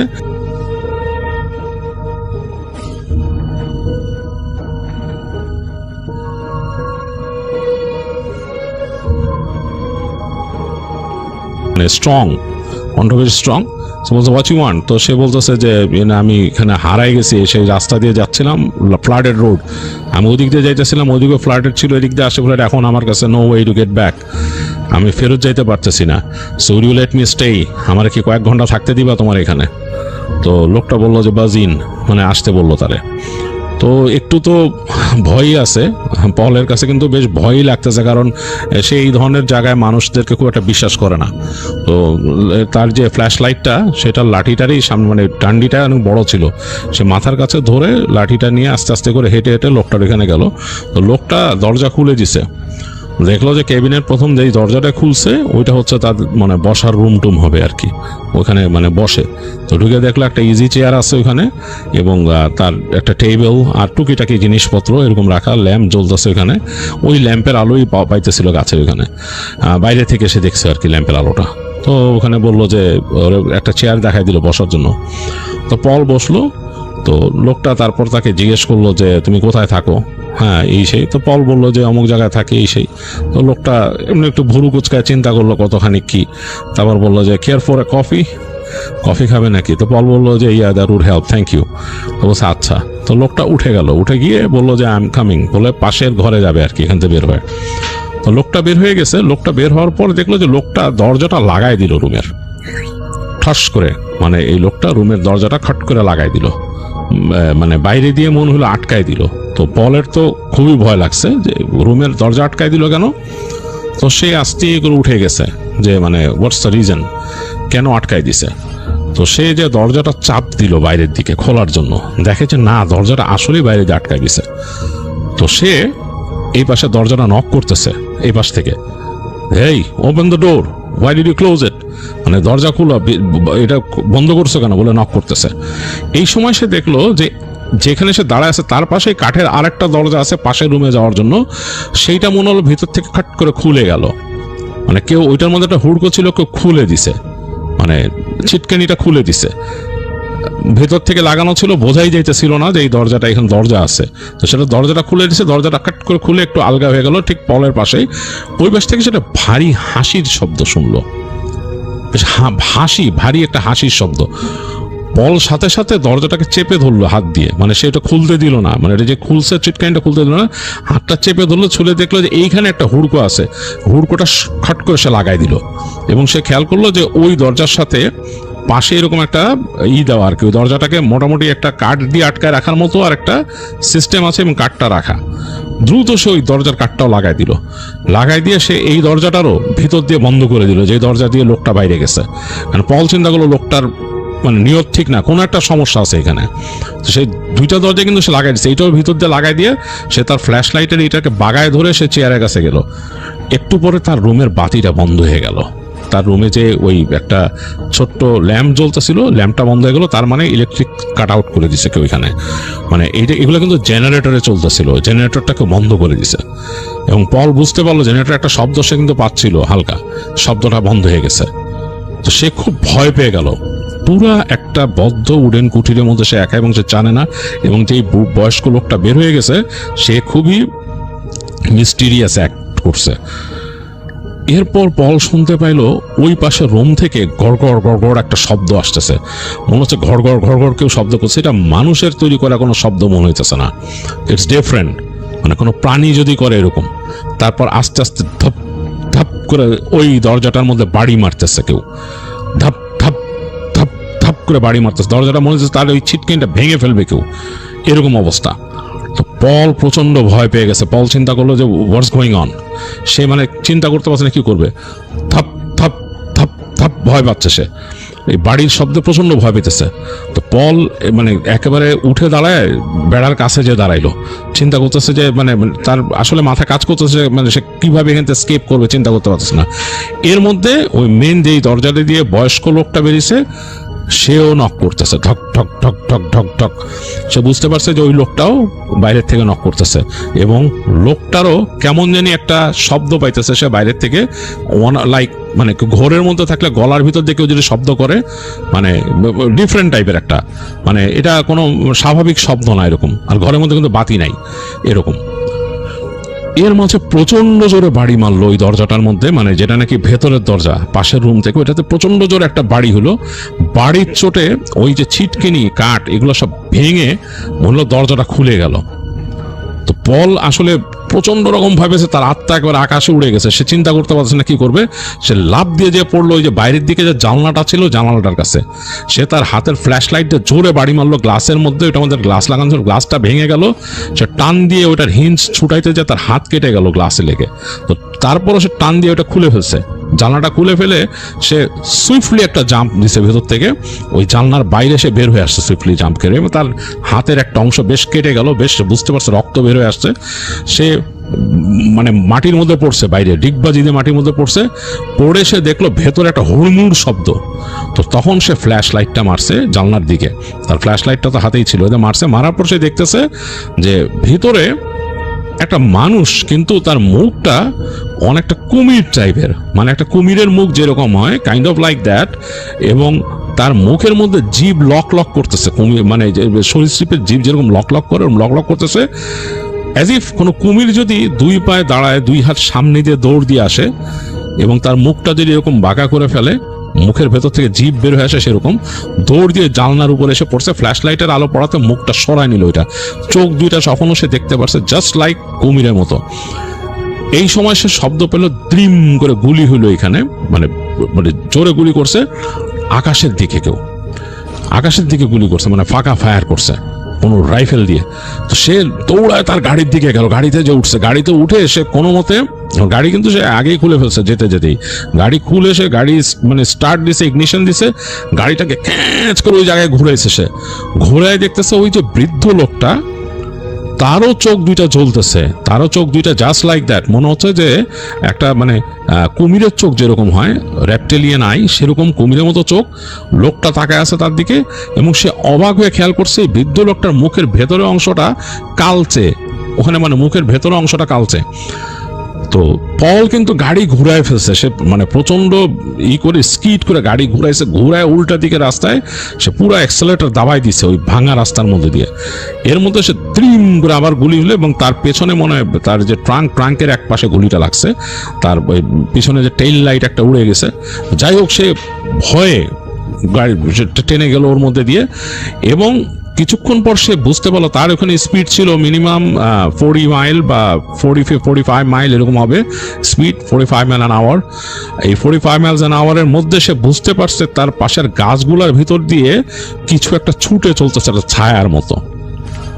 তো পল ওইটা বোঝার পরও সে মানে সে কোনো মতেই থামে নাই, সে তার গ্যাস প্যাডেল যতটুকু পারছে পুশ করে একেবারে চলতে চলতে শেষ পর্যন্ত এসে সে রাস্তায় উঠছে, সেই যে পাকা রাস্তাটায়, এবং পাকা রাস্তায় উঠে সে উল্টা দিকে গেছে। সে বুঝতে পারছে ওই জায়গায় তো ফ্ল্যাটেড রোড, আমি আটকায় যাবো ফ্ল্যাটেড রোডে। সে উল্টা দিকে চালানো শুরু করছে আর গাড়ি, যেখান থেকে সে আসছিল। এদিকে তার হাত দিয়ে দর দর করে রক্ত বেরোইতেছে। সে ওইভাবে ড্রাইভ করে করে করে একসময় সে উল্টা চলে গেছে সেই যে হসপিটালে তার বন্ধু ছিল সেইখানে যে সে পার্কিং লটে ওদিক দিয়ে ঢুকছে, সেখানেও বৃষ্টি হয়েছে অনেক। তো বন্ধুকে সে যে পাইলো যে তার বন্ধু ঝিমাচ্ছিল সেই যে ওয়েডিং লাউঞ্জে যে সেখানে ঝিমাচ্ছিল, সেখানে যে পাইলো, তার বন্ধুকে বললো যে এই আমি তো সমস্যায় পড়ছিলাম রাস্তায়। তো বন্ধু তো অবাক, তোর যে এসে কি হয়েছে তোর? বলে যে এরকম অবস্থা। তো হাসপাতালেই তার ইমার্জেন্সিতে গেল, যে তার হাতের ট্রিটমেন্ট করাইলো, এবং সে হসপিটালে বললো যে নাকি তার ওই হাতে স্টিচ করতে হয়েছিল, কেটে গেছিল অনেকখানি। তো সে বললো যে এরকম একটা ঘটনা উডসের মধ্যে হয়েছে। তো লোকটা হাঁ করে তাকায় আছে, তাকায় বলতেছে যে উডসের মধ্যে এরকম কেউ থাকে এটাই তো শুনি নাই আমি। উডসের মধ্যে কিছু ক্যাবিন আছে এখানে, বলে ভাই এগুলা ডেঞ্জারাস, এগুলা হচ্ছে স্পুকি, হ্যাঁ এগুলা অ্যাবান্ডেন্ট, এগুলোর মধ্যে কেউ থাকে না জানি নাই, বাট মানুষ অনেকে বলে যে ওখানে বাজে ক্রিচার আছে, স্পুকি ক্রিচার আছে। এনিওয়েজ মানে এগুলো অ্যাভয়েড করা উচিত আমাদের, ওখান থেকে চলাফেরা করলে ওই সব দিকে যাওয়া উচিত না। এটা শোনার পর পল বললো যে I am pretty sure that I met one of them, আমি এদের একজন আমার সাথে দেখা হয়েছিল। যাই হোক, তো রাতের বেলা বন্ধুর সাথেই ওখানে স্টেই করে, পরদিন দিনের বেলা সে তার বন্ধুকে নিয়ে ব্যাক করে, এবং আসার সময় ওই রাস্তার উপায় দিয়ে দেখায়, এবং দেখা যাচ্ছে কাদার মধ্যে যে গাড়ি সে যে নামছে ওই যে পাশের রাস্তাতে দিয়ে, ওই কাদার উপর যে তার হুইলের দাগ আছে ওগুলো সে দেখেছে। ওখান থেকে তখন গাড়ি চলে নাই। যাই হোক, তারা যখন ব্যাক করে আসতেছিল তখন ও গাড়ির ক্ষতি দেখছে যে গাড়ির টেল লাইটের এক পাশে উড়ে গেছিল, তার ওই গুলি লেগে গাড়ির টেল লাইট এক পাশে উড়ে গেছিল। তো তখন আর পানি নাই আসার সময় রাস্তা দিয়ে, ওই রাস্তায় আর তারা যায় নাই, ওই যে অফরোডটা দেওয়ার যায় নাই, কেন ভয়ই যায় নাই আর ওখানে কি দেখছে। তো এই রাস্তা দিয়ে তারা গেছে। তো এরপর থেকে পল সাবধানে থাকতো, সে এরকম যদি বুঝতো ওয়েদার খারাপ এইসব জঙ্গলের রাস্তা দিয়ে সে গাড়ি ড্রাইভ করতো না, আর অফ রোডে সে ঢুকতো না। তো এই ছিল পল গুজম্যানের কাহিনী, যেটা হ্যারি গুজম্যান শেয়ার করছে, মানে তার ভাই প্রবাল চৌধুরীর কাছে, আর আমি আপনাদের কাছে শেয়ার করলাম। ঘটনাটা আপনার কাছে কেমন লাগছে জানাবেন। অনেকেই বিদেশের ঘটনা শুনতে চান, বিদেশের ঘটনা খুব কমই আসে, যখন পাই আপনাদের কাছে শেয়ার করে ফেলি। আমার কাছে কিন্তু বেশ লাগে, আমি বেশ পছন্দ করি, কারণ কিছু কিছু এনভায়রনমেন্ট আমার কাছে খুব অনেক পরিচিত। তো সেগুলো যখন শেয়ার করি আমি কল্পনার রাজ্যে হারিয়ে যাই, সেখানে চলে যাই, আমার কাছে বেশ ভালোই লাগে। আর আমার কাছে গ্রাম বাংলার ঘটনা কিন্তু বেশ লাগে, কারণ এটা এটা আমার দেশের গল্প, দেশের গ্রামের গল্প। ছোটবেলায় গ্রাম দেখেছি, সেই গ্রামের যে এনভায়রনমেন্টগুলো এখনো মাথায় গেঁথে আছে, বেশ অন্যরকম লাগে। আমি খুব ছোট থাকতে নানির বাড়ি গিয়েছিলাম। নানির বাড়ি মানে আমার নানা নানিও শহরে মানুষ, কিন্তু তারা দেশে গিয়েছিলেন, তাদের বাড়ি টেক কেয়ার করতে ওখানে ছিলেন 2-3 মাস। তো তখন আমিও তাদের সাথে 1 মাস ছিলাম সেখানে। তো গিয়ে তখন দেখেছিলাম যে শীতের সময় বেশ ঠান্ডা, অন্যরকম পরিবেশ। গভীর রাতে লঞ্চের যে সাইরেন, সেটার শব্দ আসতেছে, লঞ্চের যে বিশাল একটা সাইরেন বাজে রাতের বেলা। এবং আমি দেখতাম যে আমি তো খুব আগ্রহী ছিলাম, কিন্তু এই সব জিনিসের সাথে আমার পরিচিতি খুব কম। তো আমি মাঝে মাঝে গিয়ে বারান্দা দিয়ে দেখতাম যে ওই দূরের প্রান্তের মধ্যে ওই নদী থেকে লঞ্চ যে সার্চ লাইট মারছে, সেই সার্চ লাইট এসে পড়ছে ক্ষেতের মধ্যে। একেবারে অন্যরকম লাগতো। নানির বাড়ির সামনেই উঁচু রাস্তা ছিল, সেই রাস্তার ওই পাশে বড় বাঁশঝাড়, সেখানে দেখতাম সেই বাঁশঝাড়ের মধ্যে জোনাকি পোকা একেবারে কনস্টেলেশনের মতো খেলতো, অন্যরকম। আমি মনে হয় একবার ঘটনা বলেছিলাম একটা, যে আমি খুব গভীর রাতে একবার ছোট থাকতে এরকম নানির বাড়ি যখন গিয়েছিলাম, হেঁটে আসতেছি, এবং আমি কিন্তু আসলেই মানে আসতাম, ভয় পেতাম না ওরকম। আমার ছোট মামার সাথে গিয়েছিলাম গ্রামের বাজারে। তো সেখান থেকে উনি ওনার কিছু পরিচিত বন্ধুদের সাথে গল্প গুজব করতেছে। তো আমার ভালো লাগতেছে না, আমি বলছি আমি বাসা যাবো। তো উনি বলতেছে যে যাবি, একা যেতে পারবি? বলছে হ্যাঁ আমি পারবো। আমি বলে আমি হাঁটা দিয়েছি। ছোট মামাও খুব বড় ছিল না আমার থেকে, 5 বছরের বড়। তো যাই হোক, আমি রওনা দিছি। তো উনি যদি মানে আমার থেকে আরো বড় হইতো, তাহলে হয়তো ওনার আইডিয়াস থাকতো যে ছোট বাচ্চাকে যেতে দেওয়া উচিত না। তা আমি সেই হাঁটতে হাঁটতে আসতেছিলাম গ্রামের রাস্তা দিয়ে, এবং মানে কোয়াইট এ বিট রোড, আসলে কিন্তু বেশ খানিকটা কোয়াইট এ বিট ডিস্টেন্স, মানে ভালোই ডিস্টেন্স ছিল, যেটা এখন বুঝতে পারি। তো ওই ডিস্টেন্স টাইম পার হয়ে আসতেছিলাম, আমার কাছে বেশ লাগতেছিল, মানে শীতের সন্ধ্যা, এবং মানে অন্যরকম ঠান্ডা ঠান্ডা কুয়াশা যাচ্ছে ভেসে ভেসে। আমি তো ছোটবেলায় শহরে মানুষ, ছোট থেকে শহরের রাস্তাঘাটের সাথে পরিচিত, তো খুব মজা লাগতেছে। জ্যাকেট পরে ঠান্ডাটা আটকায় যাচ্ছে, একটা ছোট্ট ফ্ল্যাশ লাইট ছিল হাতে, ওটা দিয়ে দেখে দেখে আসতেছি। তো হঠাৎ দেখলাম যে বাঁশঝাড় খুব সুন্দর জোনাকি পোকা খেলা করতেছে। আমি হাঁটতে হাঁটতে এই বাঁশঝাড়ে ঢুকে গেলাম, এই জোনাকি পোকা দেখতে দেখতে। অনেক দূর গেছি, গিয়ে আমার কাছে কেন জানি মনে হলো ওখানে কিছু একটা আছে, সম্ভবত শেয়াল ছিল কতগুলা। আমি তাড়াতাড়ি ব্যাক করে আস্তে আস্তে চলে আসছি, এবং খুবই ভাগ্য ভালো, মানে বেঁচে গেছে আলহামদুলিল্লাহ, যে আমাকে কোনো শিয়াল ধরে নাই। আমি হাঁটতে হাঁটতে বের হয়ে আসছি, হেঁটে ওই রাস্তা দিয়ে এসে বাসায় চলে আসি। তা আমার নানি তো দেখে খুব অবাক হয়েছিল আমাকে, এবং খুব বকাবকি করছে কেন আমি একা আসছি, এবং আমার মামাকেও পরে এটার জন্য ঝাড়া হয়েছিল যে আমাকে কেন ছাড়ছে। তো যাই হোক, তখন খুব ছোট, কিন্তু তখন ক্লাস 2-তে পড়ি মেবি, এরকম সময়। তো সেই যে গ্রামের সৌন্দর্যটা কিন্তু অন্যরকম লাগতো। আর এরকম হয়েছিল ওই ছোটবেলায়, এরকম গ্রামের আরেকটা প্রান্তে একটা কুঠি ছিল, কুঠি বাড়ি। সেখানে বলতো যে সেখানে নাকি সাহেবদের কুঠি বাড়ি ছিল। তো সেইখানে একটা বড় গাছ ছিল, সেই গাছটা কাটা। আমি ছোটবেলা খেলতে গেছি বিকেলবেলা, ওখানে মাঠের ওখানে স্কুলের মাঠ, তার বাড়িতে ঘুরতেছি, হঠাৎ করে আমার মামারা খেলতেছে, আমি হেঁটে ওদিকে চলে আসছি। এসে দেখতেছি এরকম একটা বাড়ি, কেউ নাই, এই সেই দেখি একটা গাছের এরকম কাণ্ড, মানে গাছটা নাই, গাছটার কাণ্ডটা।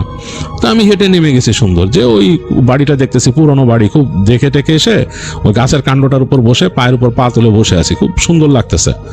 একটু পরে দেখি ছেলেপেলেগুলা ওই রাস্তার পারে সব জমা হয়ে আমাকে ডাকতেছে, এদিকে আসো এদিকে আসো, এরকম ডাকতেছে।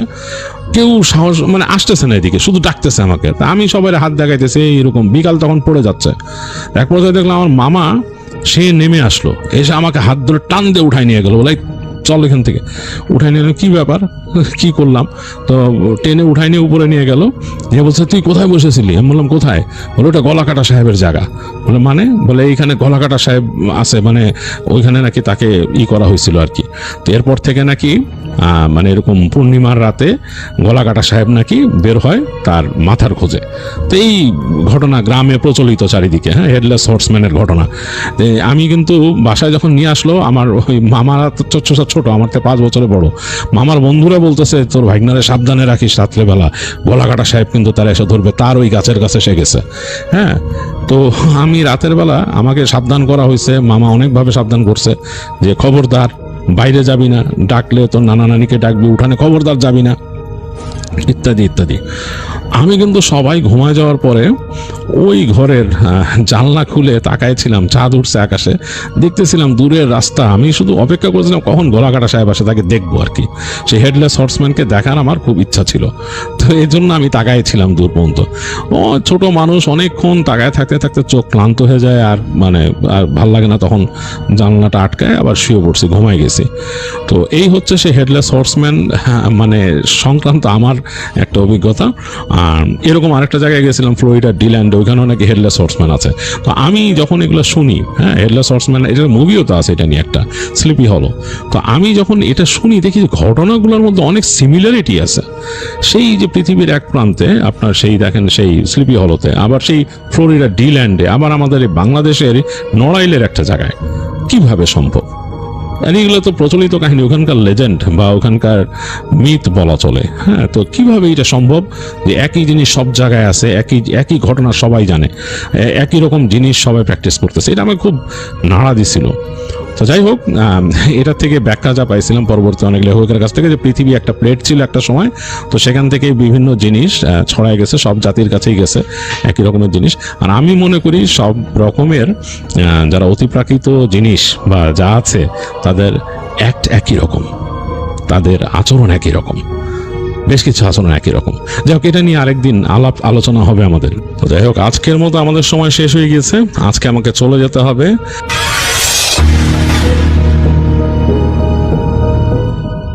যেভাবে লিখে পাঠিয়েছেন সেভাবেই পড়ে শোনাচ্ছি। ঘটনা পাঠিয়েছেন অনন্যা সেনাপতি। আমার দূর সম্পর্কের এক দাদা আছে। কিরকম সম্পর্ক বলতো? আমার মাসি দিদার মেয়ের ছেলে। তো দাদা যখন 4 বছরে ছিল তখনই দাদার মা মারা গেছিল। তখন থেকেই দাদা মামার বাড়িতেই থাকতো। তারপর দাদা বড় হয়ে যখন বিয়ে করে, তখন বিয়ের 4 বছর পর মাসি দিদার সঙ্গে নানান রকম ঝামেলা হচ্ছিল। তাই দাদা অন্য জায়গায় চলে যেতে বাধ্য হয়, আর অন্য জায়গায় একটা ঘর ভাড়া নিয়ে থাকতে লাগে। আর যেটা বলতে ভুলে গেলাম, দাদার তখন একটি 3 বছর বয়সী মেয়েও হয়েছিল।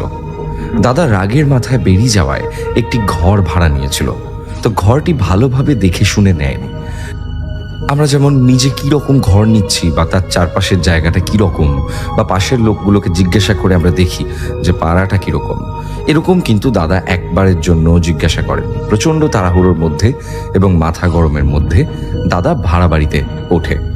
ভাড়া বাড়িতে যাওয়ার পর দাদার 2-1 দিন ভালোই কাটতে লাগে। তারপর থেকে শুরু হয় নানান রকম সমস্যা। ওই 3 বছর বয়সী দাদার মেয়েটির সঙ্গে আজব আজব ঘটনা ঘটতে শুরু করলো। একদিন রাত্রিবেলা হঠাৎ করে দাদার মেয়েটাকে খুঁজে পাওয়া যাচ্ছে না। তখন দাদা আশেপাশের লোকজনকে ডাকাডাকি করে এবং সবাই মিলে একসঙ্গে খুঁজতে বের হয়। বৌদি ওদিকে ঘরে কান্নাকাটি শুরু করে দিয়েছে। বৌদি কাঁদতে কাঁদতে যখন জানলার বাইরে তাকায়, তখন হঠাৎ করে বৌদি দেখে যে জানলার পাশে যে গাছটি আছে, ওই গাছটিতে ওই ছোট্ট বাচ্চা মেয়েটা, যে ভালো করে হাঁটতেও পারে না, সে ওখানে বসে পা দোলাচ্ছে। স্বাভাবিকভাবে বৌদি প্রথমে ভয় পেয়ে যায়, তারপর দাদাকে ডাকাডাকি করে। তারপর সবাই মিলে এসে বাচ্চা মেয়েটিকে গাছ থেকে নামায়। তারপর সবাই ভাবে যে অত উঁচু গাছটির উপরে ওই 3 বছরের বাচ্চাটি উঠলো কিভাবে। দাদারা ভাবে যে কেউ হয়তো দাদার মেয়েকে মেরে ফেলার চেষ্টা করেছিল, তাই জন্য ওইভাবে গাছের উপর চাপিয়ে দিয়েছিল যাতে ও পড়ে মারা যায়। এই কারণে দাদা পুলিশে ডায়েরিও করেছিল। তারপর 2-1 দিন স্বাভাবিক ছিল। এরপর বৌদি একদিন রান্নাঘরে, তখন হঠাৎ করে বৌদি দেখতে পায় যে শোবার ঘর থেকে ধোঁয়া বেরোচ্ছে। তখন বৌদি তাড়াতাড়ি করে গিয়ে দেখে যে বৌদির বাচ্চাটি খাটের উপর বসে আছে এবং খাটে আগুন লেগে গেছে। আর বৌদি বাচ্চাটি খেলা করে বলে আগুন লেগে যাওয়ার মতন কোনো জিনিসই শোবার ঘরে রাখেনি। তাহলে আগুন লাগলো কিভাবে? বাচ্চাটিকে সেখান থেকে বৌদি সরিয়ে নিয়ে আসে। এরপর বৌদি খেয়াল করে যে বৌদি রান্না করে রেখে আসা ভাত মাংস সব ওই ছোট্ট বাচ্চা মেয়েটি খেয়ে নিচ্ছে।